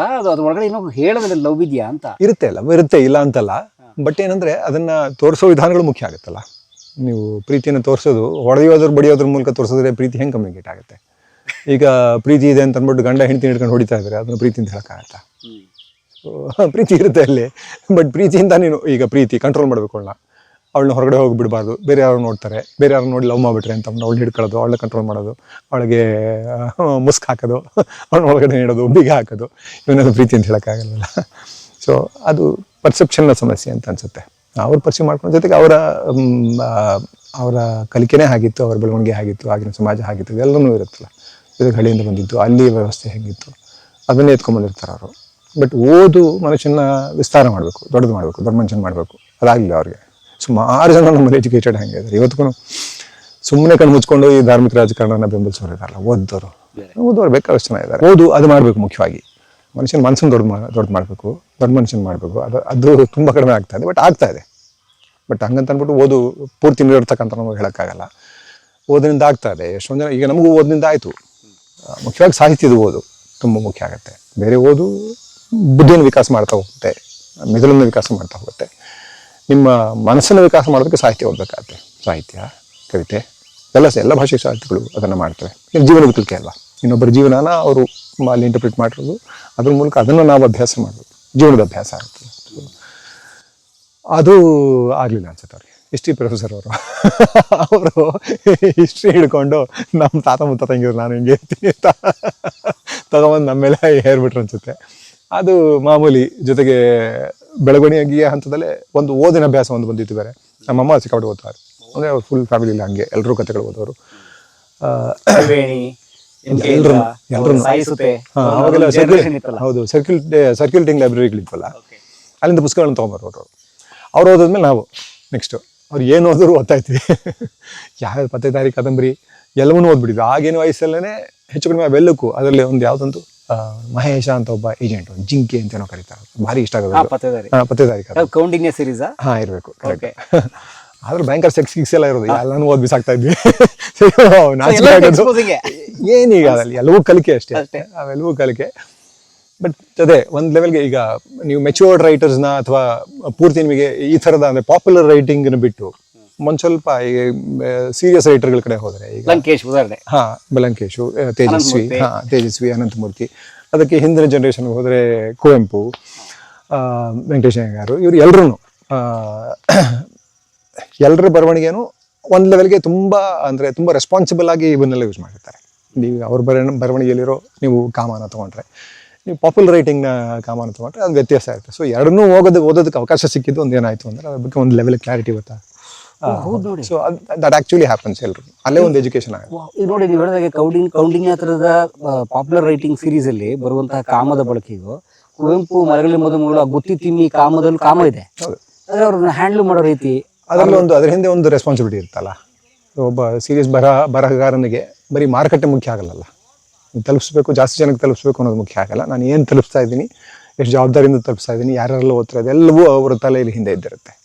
ಸೊ ಎರಡರದ್ದು ಬ್ಯಾಲೆನ್ಸ್ ಸಿಗ್ತಾ ಇತ್ತು, ಇದ್ರ ಡೋಸು ಸಿಗ್ತಾ ಇತ್ತು, ಅದ್ರ ಡೋಸು ಸಿಗ್ತಾ ಇತ್ತು, ಮನೇಲಿ ಎಲ್ಲನೂ ಓದ್ತಾ ಇದ್ರಲ್ಲ ನಮ್ಮಮ್ಮ. ಸೊ ಹಾಗಾಗಿ ಅದು ಆ್ಯಕ್ಚುಲಿ ತುಂಬ ಹೆಲ್ಪ್ ಮಾಡಿದೆ. ಇವತ್ತು ಏನು ಯೋಚನೆ ಮಾಡ್ತೀವಿ ಅಥವಾ ಏನು ಓದ್ತಾ ಇದ್ದೀವಿ, ಏನು ಬರಿತಾ ಇದ್ದೀವಿ, ಎಲ್ಲನೂ ಏನು ಕೆಲಸ ಮಾಡ್ತಾ ಇದ್ದೀನಿ ಅನ್ನೋದ್ರ ಮೇಲೂ ಅದರ ಪ್ರಭಾವ ತುಂಬ ಐತಿದೆ. ಸೊ ಇದು ನಮ್ಮ ಅಪ್ಪನಿಗೆ ಆಗಿರಲಿಲ್ಲ ಅನ್ಸುತ್ತೆ. ಹಾಗಾಗಿ ಅವರ ಆಲೋಚನೆಗಳು ತೀರಾ ಹಾಗೆ ಇರ್ತಾ ಇದ್ದು, ಕಂಟ್ರೋಲ್ ಮಾಡಬೇಕು, ಎಲ್ಲರನ್ನು ಕಂಟ್ರೋಲ್ ಮಾಡಬೇಕು, ನಮ್ಮ ಮನೇಲಿ ಹೆಂಡ್ತಿನ ಕಂಟ್ರೋಲ್ ಮಾಡಬೇಕು, ಮಕ್ಕಳನ್ನ ಕಂಟ್ರೋಲ್ ಮಾಡಬೇಕು. ಇವರಿಬ್ಬರದಂತೂ ಜಗಳ ಯಾವಾಗಲೂ ಇದ್ದಾರೆ ನಮ್ಮಮ್ಮನ ಜೊತೆ ಅಂತ. ನಮ್ಮಮ್ಮನ ರೆಗ್ಯುಲರ್ ಸಿಕ್ಕಾಪಟ್ಟೆ ಕಂಟ್ರೋಲ್ ಮಾಡ್ತಾಯಿದ್ರು. ನಮ್ಮಮ್ಮ ಬರೀ ಚೆನ್ನಾಗಿತ್ತು ನೋಡೋಕ್ಕೆ, ಬೇರೆ ಅದೊಂದು ಸಮಸ್ಯೆ ಆಗೋಗಿತ್ತು ಅವರಿಗೆ. ಅದಲ್ಲದೆ ಓದ್ಕೊಂಡಿದ್ರು ಆಗಲೇ BSc ಹಾನರ್ಸ್ ನಮ್ಮಮ್ಮ. ಆರಾಮಾಗಿ ಕೆಲಸಕ್ಕೆ ಹೋಗೋದಾಯ್ತು. 70s BSc ಹಾನರ್ಸಾ? 70s ನಾವು ಹುಟ್ಟಿದ್ದೆ 74, 60s. ಅದಕ್ಕೂ 60s ಅಲ್ಲೇ ಅವರು ಗ್ರಾಜುಯೇಷನ್ ಮುಗಿಸಿದ್ರು. ಬಟ್ ಅದೇ ಕೆಲ್ಸಕ್ಕೆ ಹೋಗ್ಬಿಡಲಿಲ್ಲ. ಕೆಲ್ಸಕ್ಕೆ ಹೋಗಿದ್ರೆ ತುಂಬ ಒಳ್ಳೆ ಜಾಗದಲ್ಲಿ ಅವರು ರಿಟೈರ್ ಆಗ್ಬೋದಾಯಿತು. ಆರಾಮಾಗಿ ಒಂದು ಡಿಪಾರ್ಟ್ಮೆಂಟ್ ಹೆಡ್ ಆಗಿ ರಿಟೈರ್ ಆಗ್ತಾ ಇದ್ರು ಅನ್ಸುತ್ತೆ ಮೋಸ್ಟ್ಲಿ. ಬಿಡಲಿಲ್ಲ ಅವ್ರನ್ನ. ಸೊ ಈ ಬೆಲ್ಬು ಇತ್ತಲ್ಲ, ಅಮ್ಮನಿಗೆ ಹೆಚ್ಚಿಗೆ ಕ್ಲೋಸ್ ಆಗಿದ್ದರಿಂದ ಸೊ ಅವ್ರಗಳಿಗೆ ಏನಾಗ್ತಾಯಿದೆ ಎಲ್ವೋ ಅರ್ಥ ಆಗ್ತಾ ಇತ್ತಲ್ಲ. ಸೊ ಇದು ರೆಬೆಲ್ ಒಳಗಡೆ ನಮ್ಮ ಅಪ್ಪನ ಜೊತೆ ಹೊಡೆದಾಟಕ್ಕೆ ಅದ್ರಲ್ಲಿ ಆಗೋದು. ಗಲಾಟೆ, ಜಗಳ, ಹೊಡೆತ, ಬಡ್ತಾ ಇವೆಲ್ಲ ಅವ್ರಿಗೆ ನಾರ್ಮಲ್ಲು. ಸೊ ನಮಗೆ ನಾರ್ಮಲ್ ಅನಿಸ್ತಾರಲ್ಲ, ನಮ್ಗೆ ಕೋಪ ಬರೋದು. ಸೊ ಬೆಳೆಯೋಷ್ಟು ಟೀನೇಜ್ ಬರೋಷ್ಟೊಳಗೆ ರೆಸಿಸ್ಟ್ ಮಾಡೋಷ್ಟು ದೇಹ ಶಕ್ತಿಯುತ ಆಯ್ತಲ್ಲ, ಅವಾಗ ನಿಂತ್ಕೊಳಕ್ಕೆ ಇಲ್ಲ ಮಾರ್ಗಿರ್ಕೆಲ್ಲ ಇದೆ ಒಳಗಡೆ ನಿಂತ್ಕೊಳ್ಳೋದು. ಹೊಡಿತೀರಾ ನೀವು, ಹೊಡೀರಿ ನೋಡೋಣ ಅಂತ. ವಾಪಸ್ ಹೊಡಿಯೋಷ್ಟು ಇರಲಿಲ್ಲ ಅವಾಗ. ಅದೊಂದಿತ್ತಲ್ಲ, ನಾವು ಒಂದು ಕಂಡೀಷನಿಂಗಿಂದ ಬಂದವರು ತಾನೆ, ಅಪ್ಪನ ಜೊತೆ ಹಂಗೆಲ್ಲ ಮಾಡಬಾರ್ದು ಅನ್ನೋದೊಂದು, ನಮ್ಮಪ್ಪ ಅಮ್ಮ ಅದೊಂದು ಅಲ್ಲ. ಸೊ ಇದೊಂದಿದ್ದದ್ದು ಹೆಂಗೆ ಲೆಕ್ಚರು ಆಗಬಾರ್ದು ಅಂತ ಸ್ಟ್ರಿಕ್ಟಾಗಿ ಡಿಸೈಡ್ ಮಾಡಿಬಿಟ್ಟಿದ್ದೆ. ನಮ್ಮ ಅಪ್ಪ ಲೆಕ್ಚರ್, ನನಗೆ ಸತ್ರ ಲೆಕ್ಚರ್ ಆಗ್ಬೋದು. ಅದ್ರ ಕೊನೆಗೆ ಅದೇ ಫಸ್ಟು ತಗೊಂಡೋಗಿ ಸಿಕ್ಕಾಪಟ್ಟೆ ಎಂಜಾಯ್ ಮಾಡಿದೆ. ಅಂದರೆ ಹೋದ್ಮೇಲೆ ನಂಗೆ ಭಾರಿ ಇಂಟ್ರೆಸ್ಟ್ ಮಾಡ್ತು. ಒಂದು ಲಿಟ್ರೇಚರ್ನ ಡೀಟೇಲ್ಡಾಗಿ ಓದೋದಕ್ಕೆ ಅವಕಾಶ ಸಿಕ್ಕಿದ್ದು. ಯಾಕಂದರೆ ನೀವು ಪಾಠ ಮಾಡಬೇಕು ಅಂದರೆ ನೀವೇ ಹೆಚ್ಚಿಗೆ ಅರ್ಥ ಮಾಡ್ಕೊಂಡಿರ್ಬೇಕಲ್ಲ. ಆ್ಯಕ್ಚುಲಾಗಿ ಮಾಸ್ಟರ್ ಆಗಿರ್ಬೇಕಾಗತ್ತೆ, ಆದರೆ ಎಲ್ಲ ಮುಜಲನ್ನು ಹೆಚ್ಚು ಕಡಿಮೆ ಅರ್ಥ ಮಾಡ್ಕೊಂಡಿರ್ಬೇಕಾಗತ್ತೆ. ನಂದು ಯೂಶುವಲಾಗಿ ನನ್ನ ಕ್ಲಾಸಸ್ ಎಲ್ಲ ಕನ್ನಡ ಲಿಟ್ರೇಚರ್ ಬೇರೆ ಅಲ್ವಾ, ಹೆಚ್ಚಿಗೆ ಡಿಸ್ಕಷನ್ನೇ ಆಗ್ತಾಯಿತ್ತು. ಅಂದರೆ ಒಂದು ಕಾನ್ವರ್ಸೇಷನ್ ಇದ್ದಾಗಲೇ ಅದನ್ನು ಇನ್ನೂ ಹೆಚ್ಚಿಗೆ ಎಕ್ಸ್ಪ್ಲೋರ್ ಮಾಡಲಿಕ್ಕೆ ಸಾಧ್ಯ. ನಾನೇನೋ ಅಂದ್ಕೊಂಡು ಹೋಗಿರ್ತೀನಿ, ನಾನು ಹೇಳಿದ್ನ ಮಾತ್ರ ಅವ್ರ ತಲೆ ಒಳಗಡೆ ಯಾಕೆ ತುಂಬಿಸ್ಬೇಕು, ಅವ್ರ ಕಡೆಯಿಂದನೂ ಬರೋದಲ್ಲ. ಹೆಣ್ಮಕ್ಳು ಸಿಕ್ಕಾಪಟ್ಟೆ ಚೆನ್ನಾಗಿ ಯೋಚನೆ ಮಾಡ್ತೀನಿ. ಅದಕ್ಕೆ ಅದೊಂದು ಇದೆಯಲ್ಲ, ಹೆಣ್ಮಕ್ಳು ಯೂಶುವಲಾಗಿ ಒಂದು 10 ವರ್ಷ ನಮಗಿಂತ ಹೆಚ್ಚಿಗೆ ಮುಂದೆ ಮೆಚೂರ್ ಆಗಿರುತ್ತೆ, ಅಂದರೆ ಮೆಂಟಲಿ, ಸೈಕಲಾಜಿಕಲಿ. ಸೊ ಹೆಣ್ಮಕ್ಳು, ಮಹಿಳೆಯರು ಪುರುಷರಿಗಿಂತ ಹೆಚ್ಚು ಮಾಗಿದವರು ಅವರು. ಹೌದು, ಬೌದ್ಧಿಕವಾಗಿಯೂ. ಹೌದು, ಯಾವಾಗಲೂ ಅಷ್ಟೇ. ನೀವು ಸೇಮ್ ಏಜ್ ಗ್ರೂಪ್ ತೊಗೊಂಡ್ರೆ, ಈಗ ನನ್ನ 50 ವರ್ಷ ಅಂದರೆ ಮೋಸ್ಟ್ ಪ್ರಾಬ್ಲಿ 60 ವರ್ಷದ ಹೆಣ್ಣು ಎಷ್ಟು ಬುದ್ಧಿಮತ್ತೆ ಇರುತ್ತೋ ನನಗೆ ಅಷ್ಟೇ ಇರುತ್ತೆ ಅಷ್ಟೇ. ಸೊ ಯೂಶಲಿ ಒಂದು 20 ವರ್ಷದಲ್ಲಿ ಹೆಣ್ಮಕ್ಳು 30 ವರ್ಷದ ಹೆಣ್ಮಕ್ಳ ಗಂಡು ಮಕ್ಕಳಷ್ಟು ಲೆವೆಲ್ಗೆ ಯೋಚನೆ ಮಾಡ್ತಾ ಇರ್ತಾರೆ, ಹೆಚ್ಚು ಕಡಿಮೆ ಮೆಜಾರಿಟಿ. ಅದು ಒಂಥರ ಈ ಪ್ರಕೃತಿನೇ ಕಲಿಸ್ಬಿಡುತ್ತೆ ಅವ್ರಿಗೆ. ಪ್ರಕೃತಿಯಿಂದನೂ ಬಂದಿರುತ್ತೆ, ಜೊತೆಗೆ ಜೀವನದ ಅನುಭವಗಳು ಸೇರ್ಕೊಂಡಿರುತ್ತೆ. ಗೊತ್ತಿಲ್ಲ, ಅದೊಂದು ಇದೆ ಅನ್ಸುತ್ತೆ. ಎಲ್ಲೋ ಒಂದು ಕಡೆ ಹಾರ್ಮೋನಲ್ ಒಂದು ಇದು ಇರ್ಬೋದು. ಸ್ಟಡೀಸ್ ಹಂಗೆ ಹೇಳ್ತವೆ, ಬಟ್ ಡೆಫಿನೆಟ್ಲಿ ನಾನು ನೋಡಿರೋ ಹೆಣ್ಮಕ್ಳೆಲ್ಲರೂ ಹಾಗೆ ಇದ್ದಿದ್ದಾರೆ. So the discussion would be very nice. ಅವ್ರ ಕಡೆಯಿಂದ ಬರ್ತಾ ಇದ್ದು ಸಖತ್ ಇಂಟ್ರೆಸ್ಟಿಂಗ್ ಆಗಿರ್ತದೆ. ನಾನು ಹೆಂಗೆ ಯೋಚನೆ ಮಾಡ್ತಾ ಇದ್ದೀನಿ, ನನ್ನ ಲೆವೆಲ್ಗೆ ಯೋಚನೆ ಮಾಡ್ತಿದ್ರು ನಾವು ಹುಡುಗರು, ಚೆನ್ನಾಗಿರ್ತಿತ್ತು. ಆದರೆ ಅಲ್ಲಿ ಏನಾಗ್ತಾಯಿತ್ತು, ಲೆಕ್ಚರ್ಗಳಿಗೆ ಏನಂದರೆ ಇವನು ಬೋರ್ಡ್ಗಳು ಬರೆಯಲ್ಲ ಪಾಠ ಮಾಡ್ಬೇಕಾರೆ ಅಂತ ಒಂದು ಕಂಪ್ಲೇಂಟ್. ನೀವು ಬರಿತಿರ್ಲಿಲ್ಲ? ಏನು ಬರೆಯೋದು, ಈ ಕುಮಾರವ್ಯಾಸ, ಪಂಪ, ಯಾಕೆ ಕುಮಾರವ್ಯಾಸನ ಮೇಲೆ ಬರೀಲಿ, ಕುಮಾರಸ್ವಾಮಿ ಬಾಯಲ್ಲಿ ಹೇಳ್ಬಿಡ್ತೀನಿ ಅಂತ. ಕುಮಾರವ್ಯಾಸನ ಬರೆದ್ರೆ ಏನಾದ್ರು ಬದಲಾವಣೆ ಆಗುತ್ತಾ, ಅಥವಾ ನಾನು ನೋಟ್ಸ್ ಬರೆದು ಅದನ್ನ ಬರ್ಕೊಳ್ಳೋವಂಥದ್ದು. ನನಗೆ ನನ್ನ ಲಾಜಿಕ್ ಅದು, ಲಿಟ್ರೇಚರ್ ಡಿಸ್ಕಸ್ ಆಗಬೇಕು ಅಂತ. ನೀವು ಎಕ್ಸಾಂಪಲ್ ಬರ್ಕೊಳ್ಳಿ ಪರವಾಗಿಲ್ಲ, ಅಥವಾ ಏನಾದ್ರು ಬರ್ಕೊಂಡು ಬನ್ನಿ ಅಂತಂದಾಗ ನೀವು ಬರ್ಕೊಂಬನ್ನಿ. ಈಗ ನನಗೊಂದು ಯಾವ್ದು ರೆಸಿಪಿ ಬರ್ಕೊಂಬರ್ಬೇಕು ನೀವು ಅಂತಂದ್ರೆ ಅವಾಗ ಹೇಳ್ತಿದ್ದೆ ಅಷ್ಟೇ. ಅಷ್ಟು ಬಿಟ್ಟರೆ ಬರೆಯೋ ಕೆಲಸ ತೀರಾ ಇರಲಿಲ್ಲ ನನಗೆ. ಲ್ಯಾಂಗ್ವೇಜ್, ಭಾಷೆ ಮಾತಾಡಬೇಕಾಗಿತ್ತು, ಅದನ್ನ ಡಿಸ್ಕಸ್ ಮಾಡಬೇಕಿತ್ತು. ಬೋರ್ಡ್ ಮೇಲೆ ಬರೆಯಲ್ಲ ಇವನು ಅಂತ. ನನಗೆ ಬರೆಯೋ ಅವಶ್ಯಕತೆ ಕಾಣಿಸಲ್ಲ, ಬರೆಯಲ್ಲ. ಜೊತೆ ಸ್ಟೂಡೆಂಟ್ಸ್ ಹತ್ರ ಕೂತ್ಕೊಂಡು ಮಾತಾಡ್ತಾನೆ ಇವನು ಅಂತ. ನನಗೇನಂದರೆ ಗೊತ್ತಿಲ್ಲ ಆವಾಗ್ಲಿಂದನೂ ಅದು ಏನಂತ ಅದು ಆಟೋಮೆಟಿಕ್ ಆಗಿ ಬಂದ್ಬಿಡ್ತಾ ಇತ್ತು. ನಿಂತ್ಕೊಳ್ಳೋದು ಯಾವಾಗಲೂ ಪವರ್ ಪೊಸಿಷನ್ ಅಲ್ಲಿ. ಮಕ್ಕಳ ಜೊತೆ ನೀವು ಕೂತ್ಕೊಂಡ್ರೆ ಒಂದೇ ಸಮಾನದಲ್ಲಿ ಕೂತಿರ್ತೀರಾ. ಒಂದ್ ಲೆವೆಲ್ಗೆ ಇಂಟಿಮಿಡೇಟ್ ಆಗಲ್ಲ ಅವರು ಅನ್ನೋದೊಂದು. ಜೊತೆಗೆ ಹುಡುಗರೇನು ಅಂತ ಇರಲಿಲ್ಲ, ಒಂದ್ ಲೆವೆಲ್ಗೆ ತುಂಬಾ ಸಲಿಗೆ ಇಂದಿದ್ರು. ಅಂದ್ರೆ ನಾವೆಷ್ಟು ಸಲಿಗೆ ಕೊಡ್ತೀವಿ ಲೆಕ್ಚರ್ಸ್ ಅಷ್ಟೇ ತಾನೇ ಇರ್ತಾರೆ. ಈಸಿಯಾಗಿ ಮಾತಾಡಕ್ ಬಿಡ್ಲಿಕ್ಕೆ ಸಾಧ್ಯ ಆಗ್ಬೇಕಲ್ವ, ಮಾತಾಡ್ಬೇಕು ತಾನೆ ಅವ್ರು. ಕೂತ್ಕೊಂಡು ಮಾತಾಡ್ಬೇಕು ಅಂತ ನಾನು ಅಂತ ಬಾಸ್ ಮಾಡ್ಬಿಟ್ಟು ನಿಂತ್ಕೊಂಡು ಬೋರ್ಡ್ ಮೇಲೆ ಬರ್ದು ಚಾಕ್ ಪೀಸಲ್ಲಿ ಹೊಡೆದು ಡಸ್ಟಲ್ಲಿ ಹೊಡೆದು ಎಲ್ಲ ಮಾಡಿದ್ರೆ ಏನ್ ಮಾತಾಡ್ತಾವ ಮಕ್ಕಳು? ಇಂಟರ್ನಲ್ಸ್ ಕಟ್ ಮಾಡ್ಬಿಡ್ತೀನಿ ಹೇಳಿ. ಇಂಟರ್ನಲ್ ಬ್ರೇನ್ ಕಟ್ ಆಗೋದು ಅಷ್ಟೇ. ನೀವು ಇಂಟರ್ನಲ್ ಅಂತ ನನಗೆ ಅಲ್ಲೇ ಯಾವ ಇಂಟರ್ನಲ್ ಕಟ್ ಮಾಡೋಕ್ಕಲ್ಲ, ಬೇರೆ ಆಲೋಚನೆ ಮಾಡೋದನ್ನ ಕಟ್ ಮಾಡ್ಬೋದು ನಾವು ಅಷ್ಟೇ. ನೋಡಿ ನಾವು ಸ್ಟೂಡೆಂಟ್ಸ್ ಕಂಟ್ರೋಲ್ ಏನೆಲ್ಲ ಮೆಕ್ಯಾನಿಸಮ್ ಇಟ್ಕೊಂಡಿದ್ದೀವಿ ನೋಡಿ. ಅದೇ ಎಲ್ಲ ಅದೇ ನಮ್ಮ ಸಮಸ್ಯೆ. ಕಂಟ್ರೋಲ್ ಮಾಡೋದು ಒಂದಿತ್ತಲ್ಲ, ಶಿಕ್ಷೆ ಕೊಡೋ ಶಿಕ್ಷಣ ಮಾಡ್ಕೊಂಡಿದ್ದೀವಲ್ಲ, ಅದೇ ಸಮಸ್ಯೆ. ಕಲಿಕೆ ಆಗ್ಬೇಕು ಅಂದ್ರೆ ಶಿಕ್ಷೆ ಇಲ್ಲ ಅನ್ನೋ ಕಾರಣಕ್ಕೆ ಇವು ಶಿಕ್ಷಣ ಚೆನ್ನಾಗಿಲ್ಲ ಅಂತ ತುಂಬಾ ಹಿರಿಯರೆಲ್ಲ ಹೇಳ್ತಾವ್ರೆ. ಹೇಳ್ತಾರೆ. ಯಾಕಂದ್ರೆ ಅವ್ರು ಕಲ್ತಿದ್ದಾರೆ. ಓಪನ್ ಬಿಟ್ಬಿಡೋರು ಇರುತ್ತೋ, ಅದಕ್ಕೆ ಯಾರು ಮಾತು ಕೇಳಲ್ಲ, ಎಲ್ಲ ಒಂಥರ ಸ್ವೇಚ್ಛೆಯಾಗಿ ಬದುಕು. ನಮಗೂ ಅನ್ಸುತ್ತೆ, ಬಟ್ ಅದು ಸರಿಯಾದ ದಾರಿ ಅಲ್ಲ. ನಮಗೂ ಅನ್ಸುತ್ತೆ, ಹಿಂಗೆ ಮಕ್ಕಳೆಲ್ಲ ಕೇಳ್ತಿದ್ದಾಗ ಬಾರಿಸ್ಬೇಡ ಅನ್ಸುತ್ತೆ, ಬಟ್ ಹೊಡೆಯಾಗಿ ಹೋದ್ರೆ ನೀವು ಏನು ಸಾಧನೆ ಮಾಡೋಕ್ಕಾಗತ್ತೆ? ಇನ್ನು ಜಡ್ಗಡ್ತಾರೆ ಅಷ್ಟೇ ಹೊರತು ಏನೂ ಆಗಲ್ಲ. ಶಿಕ್ಷೆಯಿಂದ ಏನು ಸಾಧ್ಯ ಇಲ್ಲ. ಅಥವಾ ಶಿಕ್ಷೆಯಿಂದ ಸಾಧ್ಯ ಆದರೆ ಅದು ನಿಜವಾದ ಬದಲಾವಣೆ ಅಲ್ಲ. ಶಿಕ್ಷೆ ಕೊಟ್ಟು ಬದಲಾಗೋಂಗಿದ್ದಿದ್ರೆ ಇವತ್ತು ಎಷ್ಟು ಗಲ್ಲು ಶಿಕ್ಷೆ ತನಕ ಶಿಕ್ಷೆ ಇದೆ. ಕೊಲೆನೇ ಆಗ್ಬಾರ್ದಾಗಿತ್ತು, ರೇಪ್ಗಳೇ ಆಗ್ಬರ್ತಾ ಇತ್ತು, ಆಗ್ತಾ ಇದೆಯಲ್ಲ. ಸೊ ಇದರಿಂದ ನಿಜವಾದ ಬದಲಾವಣೆ ಸಾಧ್ಯ ಇಲ್ಲ. ಹೆದರಿಕೆ ಹುಟ್ಟಿಸ್ಬೋದು, ಹೆದರಿಕೆಯಿಂದ ಆಗೋ ಬದಲಾವಣೆ ಆಂತರಿಕ ಬದಲಾವಣೆ ಅಲ್ಲ, ನಿಜವಾದ ಬದಲಾವಣೆ ಅಲ್ಲ. ನೀವು ನಿಜವಾಗ್ಲೂ ಅರ್ಥ ಮಾಡ್ಕೊಂಡ್ರೆ ಬದಲಾವಣೆ ಸಾಧ್ಯ. ಹಾಗೆ ಕಲಿಕೆ ಕೂಡ ನಿಜವಾಗ್ಲೂ. ಎಷ್ಟು ಜನಕ್ಕೆ ಹಂಗೆ ನೋಡಿ, ಸಂವಿಧಾನ, ಚೌಕಟ್ಟು, ಕಾನೂನು, IPC ಇತ್ಯಾದಿ ಎಲ್ಲ ವಿವರಣೆ ಅಲ್ಲಿಗೆ ಬರೋಣ. ಅವಿರೋ ಕಾರಣಕ್ಕೆ ತಾನೇ ಒಂಚೂರು ಭಯ, ಇನ್ನೊಂದು ಅದೇ ಭಯದಿಂದ ಕಲಿಯೋದು ಯಾವುದು ಕಲಿಕೆ ಅಲ್ಲ. ಎಜುಕೇಟ್ ಮಾಡಕ್ ಸಾಧ್ಯ ಆಗಿದೆ. ನಾವು ಎಲ್ಲ ಕಡೆನೂ ವಿದ್ಯೆಯನ್ನು ತಗೊಂಡೋಗಿ ಈಗ ಸಾಧ್ಯ ಆಗಿದೆ. ವಿದ್ಯೆ ಅಂದ್ರೆ ಬರೀ ಸ್ಕೂಲ್ ಎಜುಕೇಶನ್ ಅಲ್ಲ, ಈಗ ಸಂವಿಧಾನದ ಶಿಕ್ಷಣನೇ ಆಗಿರ್ಬೋದು, ಅವರ ಹಕ್ಕುಗಳ ಶಿಕ್ಷಣ, ಅವರ ಬಾಧ್ಯತೆಗಳ ಶಿಕ್ಷಣ, ಅವರ ಕರ್ತವ್ಯಗಳ ಶಿಕ್ಷಣ ಎಲ್ಲವನ್ನೂ ಮಾಡಿದ್ದಿದ್ರೆ, ಜೊತೆಗೆ ಎಲ್ಲವೂ ಈಗ ಸೆಕ್ಸ್ ಎಜುಕೇಶನ್ ಅಂತ ಇಂಪಾರ್ಟೆಂಟ್ ಆಗುತ್ತೆ. ಹೆಣ್ಣನ್ನು ಹೇಗೆ ನೋಡಬೇಕು ಅಂತ ಗಂಡ್ಮಕ್ಳಿಗೆ ಹೇಳ್ಬೇಕಾಗತ್ತೆ, ಗಂಡನ್ನು ಹೇಗೆ ಕೊಡಬೇಕು ಅಂತ ಹೆಣ್ಮಕ್ಳಿಗೆ ಹೇಳ್ಕೊಡ್ಬೇಕಾಗತ್ತೆ, ಒಂದು ಸಮಾಜವಾಗಿ ಹೇಗೆ ಬದುಕಬೇಕು, ಒಂದು ಕಮ್ಯುನಿಟಿಯಾಗಿ ಒಟ್ಟಿಗೆ ಹೇಗೆ ಬದುಕಬೇಕು, ಇವನ್ನೆಲ್ಲ ಹೇಳ್ಕೊಡ್ಬೇಕಾಗತ್ತೆ. ಏನೂ ಹೇಳ್ಕೊಡ್ಲಿಲ್ಲ ನಾವು ಹೇಳ್ಕೊಡ್ತಾ ಇಲ್ಲ, ಬರೀ ದುಡ್ಡು ಸಂಪಾದನೆ ಮಾಡೋದಷ್ಟೇ ಹೇಳ್ಕೊಡ್ತಾ ಅಷ್ಟೇ. ಹಿಂಗೆ ಕೆಲಸ ಮಾಡೋದು ಕೂಲಿಕಾರನ ತಾನೇ ರೆಡಿ ಮಾಡ್ತಾ ಇದ್ವಿ. ಮುಂಚೆ ಎಲ್ಲ ಇತ್ತು. ಲೈಫ್ ಸೈನ್ಸಸ್ ಇವತ್ತು ಹೊರಟೋಗ್ತಾ ಇದೆ. ಬೆಂಗಳೂರಿನ ಇದು ಮೈಸೂರು ಯೂನಿವರ್ಸಿಟಿ ಸುಮಾರು ಕೋರ್ಸ್ಗಳು ಕ್ಲೋಸ್ ಆಗೋದು ಅಂತೆ. ಲೈಫ್ ಸೈನ್ಸಸ್ ಹೋಗ್ತಾ ಇದೆ, ಲಿಂಗ್ವಿಸ್ಟಿಕ್ಸ್ ಹೋಗ್ತಾ ಇದೆ, ಎಲ್ಲ ಹೊಡೆದ್ವಿ. ಭಾಷೆ ನಿಮ್ಗೆ ಸಾಹಿತ್ಯ ಕಲಿಲಿಲ್ಲ ಅಂದರೆ ಏನು ಮನುಷ್ಯರಾಗ್ತಾರೆ ಅವರು? ಬರೀ ಸಂಪಾದನೆ ಮಾಡೋ ಮಿಷಿನ್ಗಳಾಗ್ತಾರೆ ಅಷ್ಟೇ. ಮೊನ್ನೆ ಒಂದು ಶಿಕ್ಷಣ ಸಂಸ್ಥೆ ಮುಖ್ಯಸ್ಥರು ಹೇಳ್ತಿದ್ರು, ಏನು ಸರ್ ಕಾಮರ್ಸ್ ಸೈನ್ಸ್ ಎರಡು ಅಂದರೆ ಆರ್ಟ್ಸ್ ಯಾವಂತ ಒಂದೊಂದು ಸರ್ ಯಾವನು ಬರೋದಿಲ್ಲ, ಫೀಸು ಕಟ್ಟಲ್ಲ ಅಂದ್ಬಿಟ್ಟು. That's very sad. ಆರ್ಟ್ಸು ನಿಮಗೆ ಆರ್ಟ್ಸ್ ಅನ್ನೋದು ಹಾಗೆ, ಆರ್ಟ್ಸಲ್ಲಿರೋ ಸಬ್ಜೆಕ್ಟ್ಗಳೆಲ್ಲ ಯಾವ್ಯಾವುದು ಅಂತ ನೋಡಿ. ಆರ್ಟ್ಸ್ಗೆ ಬರುವಂಥದ್ದು political science, history, sociology, economics ಎಲ್ಲ ಅದು ಕಾಮರ್ಸ್ಗೆ ಬಂದ್ಬಿಡುತ್ತಾ? ಎಕನಾಮಿಕ್ಸು ಬರುತ್ತೆ. ಎಕನಾಮಿಕ್ಸು ಇವೆಲ್ಲವೂ ಸಮಾಜ ನಡೆಯೋದಕ್ಕೆ ಬೇಕೇ ಬೇಕಾದಂಥ ವಿಷಯಗಳು. ಮೂಲಭೂತ ಅಂಶ. ಸಿವಿಕ್ಸು ಎಲ್ಲವೂ ಬೇಕಲ್ಲ. ಸೋಷಿಯಾಲಜಿ ನಿಮಗೆ ಆಕ್ಚುಲಾಗಿ ಎಲ್ರಿಗೂ ಇರಬೇಕಾಗಿತ್ತು. ಸಮಾಜಶಾಸ್ತ್ರ ಎಲ್ರಿಗೂ ಇರಬೇಕು. ಸಮಾಜದಲ್ಲಿ ಹೆಂಗೆ ಬದುಕಬೇಕು ಅಂತ ಗೊತ್ತಾಗಬೇಕಲ್ಲ. ಸಮಾಜದಲ್ಲಿ ಏನೇನಿದೆ, ಸಮಸ್ಯೆಗಳಿದೆ, ಸಮಾಜದ ಸಮಸ್ಯೆಗಳೇನು ಅಂತ ಗೊತ್ತಾಗಬೇಕು. ಏನು ಗೊತ್ತಿಲ್ಲದೆ ಇದ್ರೆ ಎಷ್ಟೊಂದು ಜನಕ್ಕೆ ಜಾತಿ ಪದ್ಧತಿ ಇದೆ ಅಂತಲೇ ಒಪ್ಕೊಳಕ್ಕೆ ರೆಡಿ ಇಲ್ಲ ಜನ. ಅಷ್ಟೊಂದು ಹಂಗೆ ಕೂತಿದೆ ನಮ್ಮ ತಲೆ ಮೇಲೆ ಪ್ರಾಬ್ಲಮ್. ಇಷ್ಟು ವರ್ಷ ಆದ್ರೂ, 70 ವರ್ಷ ಆದ್ರೂ, 75 ವರ್ಷ ಆದ್ರೂ ನಾವು ಬೈಕೊಂಡು ಓಡ್ತಾ ಇದೀವಿ. ಏನ್ರಿ ಇನ್ನೂ ಎಷ್ಟು ರಿಸರ್ವೇಷನ್ ಕೊಡಬೇಕು ಇವರಿಗೆಲ್ಲ? ರಿಸರ್ವೇಷನ್ ಕೊಡಬೇಕು ಅಂತ ಮನಸ್ಸಿನಿಂದ ಜಾತಿನ ತೆಗಿಯೋಕ್ಕಾಗತ್ತಾ? ತೆಗಿಯೋಕ್ಕೆ ಸಾಧ್ಯನೇ. ಮನುಷ್ಯನೇನು ಹೋಗಿ ನಿಜವಾದ ಜಾತಿನ ತೆಗಿಯೋಕ್ಕಾಗಲ್ಲ ಇವರು. ಸೊ ಅದೇ ಇವೆಲ್ಲ ಯಾಕೆ ಬೇಕು ಅಂತ ಪ್ರಶ್ನೆನೇ ಬರಲ್ಲ. ನಿಮ್ಗೆ ಕರೆಕ್ಟಾಗಿ ಹೇಳ್ಕೊಟ್ಬಿಟ್ರೆ ಅವ್ರಿಗೆ ಅರ್ಥ ಹೋಗ್ಬಿಡುತ್ತೆ ಯಾಕೆ ಬೇಕು ಅಂತ. ಇವತ್ತು ನನಗೆ ಗೊತ್ತು ಯಾಕೆ ಬೇಕಂತ, ಯಾಕಂದ್ರೆ ಕಷ್ಟಪಟ್ಟು ತಿಳ್ಕೊಂಡಿದ್ದೀನಿ. ಯಾರು ಹೇಳ್ಕೊಡದೆ ಹೋದ್ರು ಹೋಗಿ ತಿಳ್ಕೊಂಡ್ರೆ ಗೊತ್ತಾಗ್ಬಿಡುತ್ತೆ ಯಾಕೆ, ಎಲ್ಲಿಂದ ಶುರು ಆಯಿತು, ಈ ಆಪರೇಷನ್ ಯಾವಾಗಿಂದ ಶುರು ಆಯಿತು, ಎಷ್ಟು ಕಾಲದಿಂದ ಆಗ್ತಾ ಇದೆ, ಸೊ ಎಲ್ಲಿಂದ ಅವರು ಅವಕಾಶ ವಂಚಿತರಾಗಿದ್ದಾರೆ, ಎಲ್ಲಿ ಅವಕಾಶ ಸಿಕ್ತು ಅವ್ರಿಗೆ, ಅವರಲ್ಲಿ ಎಷ್ಟು ಜನಕ್ಕೆ ಅವಕಾಶ ಸಿಕ್ತು. ಇಲ್ಲ ಸರಿಗೆ ಅಷ್ಟು ದುಪ್ಪಟ ಹಂಗೆ ಬಿಟ್ಕೊಂಡು ಹೋಗ್ತಾ ಇದೆ ಅವ್ರಿಗೆ. ಯಾರು ಹೇಳಿಲ್ಲ, ಇವ್ರು ಯಾರು ಹೇಳ್ತಾರೆ ಅಂದ್ಕೊಂಡೆ. ಸೊ ಅದೇ ನಾವು ಸರಿಯಾದ ಎಜುಕೇಷನ್ ಕೊಡ್ತಾ ಇಲ್ಲ. ಏನು ಬೇಕೋ ಅದನ್ನು ಕೊಡ್ತಾ ಇಲ್ಲ, ಅದನ್ನೆಲ್ಲನೂ ಮಯ ಮಾಡ್ತಾ ಇದೆ. ಎಜುಕೇಷನ್ ಅದು ಬರೀ ಸಂಪಾದನೆ ಮಾಡೋ, ಅದೇ ಸ್ಕಿಲ್ ಬಿಲ್ಡಿಂಗ್ ಮುಖ್ಯ. ನೀವು ಎಕಾನಮಿ ಬೆಳೆಸಬೇಕು. ಈಗಿನ ಕನ್ಸ್ಯೂಮರಿಸ್ಟಿಕ್ ಎಕಾನಮಿಯಲ್ಲಿ ಎಲ್ಲರೂ ಸ್ಕಿಲ್ ಬೇಕು, ಸಂಪಾದನೆ ಮಾಡಬೇಕು. ದುಡ್ಡು ಬಂದರೆ ಇವ್ರ ಕೈಯಲ್ಲಿ ದುಡ್ಡು ಓಡಾಡಿದ್ರೇ ಎಕಾನಮಿ ಚೆನ್ನಾಗಿರೋದು, ಗ್ಲೋಬಲ್ ಎಕಾನಮಿ ಆಗೋದು, ನಾವು ಗ್ಲೋಬಲ್ ಎಕಾನಮಿಲಿ ನಮ್ಮ ಪ್ರೆಸೆನ್ಸ್ ಇರೋದು, ಇವೆಲ್ಲ ಮುಖ್ಯ. GDP ದೊಡ್ಡದಾಗುತ್ತೆ, ಏನು ದೊಡ್ಡ ಪದ ಎಲ್ಲ ಆಗ್ತಾರಲ್ಲ ಅಷ್ಟೇ. ಅದನ್ನು ಮಾಡೋದಕ್ಕೆ ಮುಖ್ಯವಾಗಿ ಒಬ್ಬ ಮನುಷ್ಯ ಆಗಬೇಕಲ್ಲ. ಮತ್ತು ಮನುಷ್ಯ ಆಗೋದಕ್ಕೆ ಇದೇ ಬೇಕಾಗಿರೋದು ಆ್ಯಕ್ಚುಲಿ. ಆ ಎಜುಕೇಷನ್ ಇಲ್ಲ. ಪ್ರಧಾನಿಗೂ ಅಷ್ಟೇ ನಮಗೆ ಎಜುಕೇಷನ್ ಬೇಕಾಗಿಲ್ಲ, ಮನುಷ್ಯನಾಗೋ ಎಜುಕೇಷನ್ ಇದ್ದಿದ್ರೆ ಸಾಕಿತ್ತು. ಏನು ಮಾಡೋದು ಬರೋಂಥ ಅದು ಇಲ್ಲ. ಬೇಕಾಗಿರಲಿಲ್ಲ. ಯಾರು ಕೇಳಿದ್ರು? ಯಾರು ನಮ್ಗೆ ಏನು ಸ್ವಲ್ಪ ಹಾರ್ವರ್ಡ್ ಸರ್ಟಿಫಿಕೇಟ್ ಯಾರು ಕೇಳ್ತಾ ಇಲ್ಲ. ಯಾರು ಕೇಳ್ತಾರೆ ಯಾಕೆ ತಗೊಂಡು ತೋರಿಸ್ತಾ ಇದ್ದಾರೆ ಅಂತ ಗೊತ್ತಿಲ್ಲ, ಫೇಕ್ ಸರ್ಟಿಫಿಕೇಟ್ನ ಅದನ್ನ ಬೇರೆ ಮುಚ್ಚಿಡ್ತಾರೆ, ತೋರಿಸ್ಬಿಟ್ಟು ಮುಚ್ಚಿಡ್ಕೊತಾ ಇದ್ದಾರೆ. ಈಗ ಯಾಕೆ ಬೇಕಾಗಿತ್ತು ಗೊತ್ತಿಲ್ಲ. ನಿಜವಾದ ಜೀವನದ ಎಜುಕೇಷನ್ ಬೇಕಾಯಿತು, ಮನುಷ್ಯ ಆಗಿರಬೇಕಾಗಿತ್ತು. ಮನುಷ್ಯ ಆಗಿದ್ದರೆ ಎಲ್ಲರ ನೋವುಗಳು ಗೊತ್ತಾಗ್ತಾ ಇತ್ತು, ಒಬ್ಬ ಅಲ್ಪಸಂಖ್ಯಾತನ ನೋವು ಗೊತ್ತಾಗ್ತಾ ಇತ್ತು. ಇವ್ರು ಮಾಡೋ ರಾಜಕಾರಣಕ್ಕೆ ಬೀದಿಯಲ್ಲಿ ಹಿಡ್ಕೊಂಡು ಕೊಲ್ತಾ ಇದ್ದಾರೆ. ಮನೆಯಲ್ಲಿ ಸಂಪಾದನೆ ಮಾಡೋ ಮಕ್ಕಳು ಸತ್ತೋಗ್ಬಿಟ್ರೆ, ಜೊತೆಗೆ ಅಷ್ಟು ವರ್ಷ ಬೆಳೆಸಿದ ಮಕ್ಕಳು ಸತ್ತೋಗ್ಬಿಟ್ರೆ ಅವರ ಒಂದು ಆರ್ಥಿಕ ಸ್ಥಿತಿ ಒಂದು ಹಾಳಾಗುತ್ತೆ, ಜೊತೆಗೆ ಅವ್ರ ಮಾನಸಿಕ ಸ್ಥಿತಿ ಯೋಚನೆ ಮಾಡಿ ಎಷ್ಟು ನೋವಿರುತ್ತೆ ಅಂತ. ಇವರು ಅದನ್ನು ಸಪೋರ್ಟ್ ಮಾಡೋ ಜನಗಳೆಲ್ಲ ಯೋಚನೆ ಮಾಡಬೇಕು. ಅವ್ರ ಮನೆ ಮಕ್ಕಳು, ಅವ್ರ ತಾಯಿಂದರು ತಂದಿಂದರು ಹೆಂಗಿರ್ತಾರೆ ಅಂತ ಅಂದ್ಬಿಟ್ಟು ಆ ಎಂಪತಿನೇ ಕಲಿಸ್ಕೊಡೋಲ್ಲ. ನೀವು ಸೋಷಿಯಾಲಜಿ ಪಿಸಿಯಾಲಜಿ ಎಲ್ಲ ಓದಿದ್ರೆ, ಆರ್ಟ್ಸ್ ಓದಿದ್ರೆ, ಸಾಹಿತ್ಯ ಓದಿದ್ರೆ ಮನಸ್ಸು ಕರಗುತ್ತೆ, ಮನಸ್ಸು ಮೃದುವಾಗುತ್ತೆ, ಮನಸ್ಸು ದೊಡ್ಡದಾಗುತ್ತೆ, ವಿಶಾಲ ಆಗುತ್ತೆ, ಎಲ್ಲರನ್ನೂ ಒಳಗಡೆ ಸೇರಿಸ್ಕೊಳ್ಳೋಕ್ಕೂ ಜಾಗ ಆಗುತ್ತೆ, ಅವೆಲ್ಲ ನಾವು ಬಿಡ್ತಲ್ವಲ್ಲ, ಅವನ್ನ ಮುಗಿಸ್ತಾ ಇದ್ವಿ, ಕೋರ್ಸ್ಗಳನ್ನೇ ಮುಗಿಸ್ಬಿಡ್ತಾ ಇದ್ವಿ.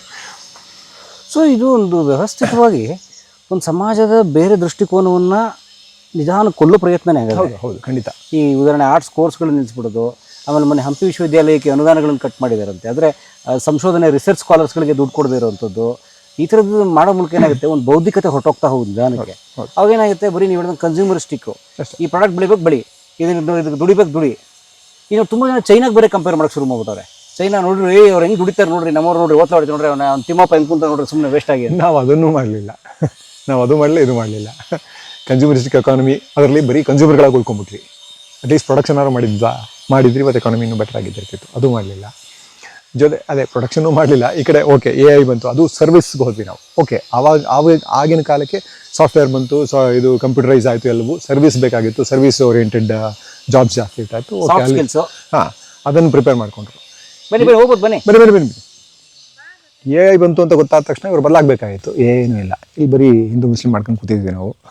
AI ಬಂತು, ಎಲ್ಲರೂ ಮುಂದಕ್ಕೆ ಹೋದರು. ಈಗ AIಗೆ ಡಾಟಾ ಸೆಂಟರ್ಸ್ನ ಹಾಕೋದಕ್ಕೆ ಅವ್ರಿಗೆ ಟ್ಯಾಕ್ಸ್ ಹಾಲಿಡೇ ಕೊಟ್ಟರು. ಟ್ಯಾಕ್ಸ್ ತೊಗೊಳ್ದೆ ಹೊರತು ಬಿಟ್ಟು ನಮ್ಮ ರಿಸೋರ್ಸನ್ನ ಮಜಾ ಮಾಡಿ ಅಂತ ಬಿಟ್ಕೊಡ್ತಾ ಇದ್ದೀವಿ ಅಷ್ಟೇ. ಅಲ್ಲಿಗೆ ಬಂದು ನಿಂತಿದ್ವಿ. ಸೊ ಇದ್ಕೊಂಡು ಬಿ ಬ್ಯಾಡ್, ತೀರಾ ಕೆಟ್ಟದಾಗಿರುತ್ತೆ. ಇನ್ನೊಂದು 25-30 ವರ್ಷ ಅಂದರೆ ಈ ಸರ್ಕಾರನೇ ಉಳ್ಕೊಂಡು ಇನ್ನೂ ಡೇಂಜರ್. ಯಾಕಂದರೆ ಇನ್ನೂ ಡೈವರ್ಟ್ ಮಾಡ್ತಾನೆ ಇರ್ತಾರೆ, ಹಾಳಾಗ್ತಾನೆ ಹೋಗುತ್ತೆ. ಬೇರೆ ಯಾರು ಬಂದರೆ ಅವ್ರಿಗೂ ತೀರಾ ಕಷ್ಟದ ಕೆಲಸ ಕೈಯಲ್ಲಿದೆ. ಅದನ್ನು ಎತ್ಕೊಂಡು ಏನಾದ್ರು ರಿಪೇರ್ ಮಾಡೋಕ್ಕೆ ಶುರು ಮಾಡಿದ್ರೆ ಇನ್ನೊಂದು 30 ವರ್ಷ ಬೇಕು ಸರ್ ಹೋಗೋದಕ್ಕೆ. ಅದಲ್ಲದೆ ನೈತಿಕ ಪತನ ಇದೆಯಲ್ಲ, ನೈತಿಕ ಅಂದರೆ ಇವ್ರು ಹೇಳೋ ನೀತಿಗಳಲ್ಲ, ಸೈದ್ಧಾಂತಿಕ ಪತನ ಅಂತ ಹೇಳ್ಬೋದು. ಅದನ್ನ ಅಷ್ಟೇ, ಭಾಳ ಸಿಂಪಲ್. ಮನುಷ್ಯನ ಥರ ನೋಡೋದು, ಮನುಷ್ಯ ನೋಡೋದು ನೋಡೋದು ಬಿಟ್ಬಿಟ್ಟಿದ್ದೀವಲ್ಲ ನಾವು. ನಮ್ಮ ಮನುಷ್ಯನೇ ಹಿಂದೂ ಮುಸ್ಲಿಂ ಅಂತ ನೋಡ್ತಾ ಇದ್ದೀವಿ, ಇಲ್ಲ ಜಾತಿ ಈ ಜಾತಿ ಅಂತ ನೋಡ್ತಾ ಇದ್ದೀವಿ. ಇನ್ನೂ ಬರುತ್ತೆ, ಇನ್ನೂ ಜಾಸ್ತಿ ಆಗ್ತಾ ಹೋಗುತ್ತೆ. ಈಗ ಬೆಂಗಾಲ್ನಲ್ಲಿ ಪವರ್ಗೆ ಬಂದ ತಕ್ಷಣ ಅವ್ರು ಶುರು ಮಾಡಿದ್ರಲ್ಲ, ಮಾಂಸ ಹೊರಗಡೆ ಕತ್ತರಿಸೋಂಗಿಲ್ಲ ಅಂತ ಶುರು ಆಯ್ತು. ಅಲ್ಲಿಂದ ಶುರು ಆಗುತ್ತೆ. ಮಾಂಸ ತಿಂದವರೆಲ್ಲ ಅಸ್ಪೃಶ್ಯರು ಈಗ. ನೆಕ್ಸ್ಟು ಮೊನ್ನೆ ಮಾತಾಡಿದಾಗ ಇದರಲ್ಲಿ ಯಾವುದದು ಫಿಲ್ಮ್ ಫೆಸ್ಟಿವಲ್, ಇದರಲ್ಲಿ ನಾನು ಅದೇ ತೊಗೊಂಡೆ.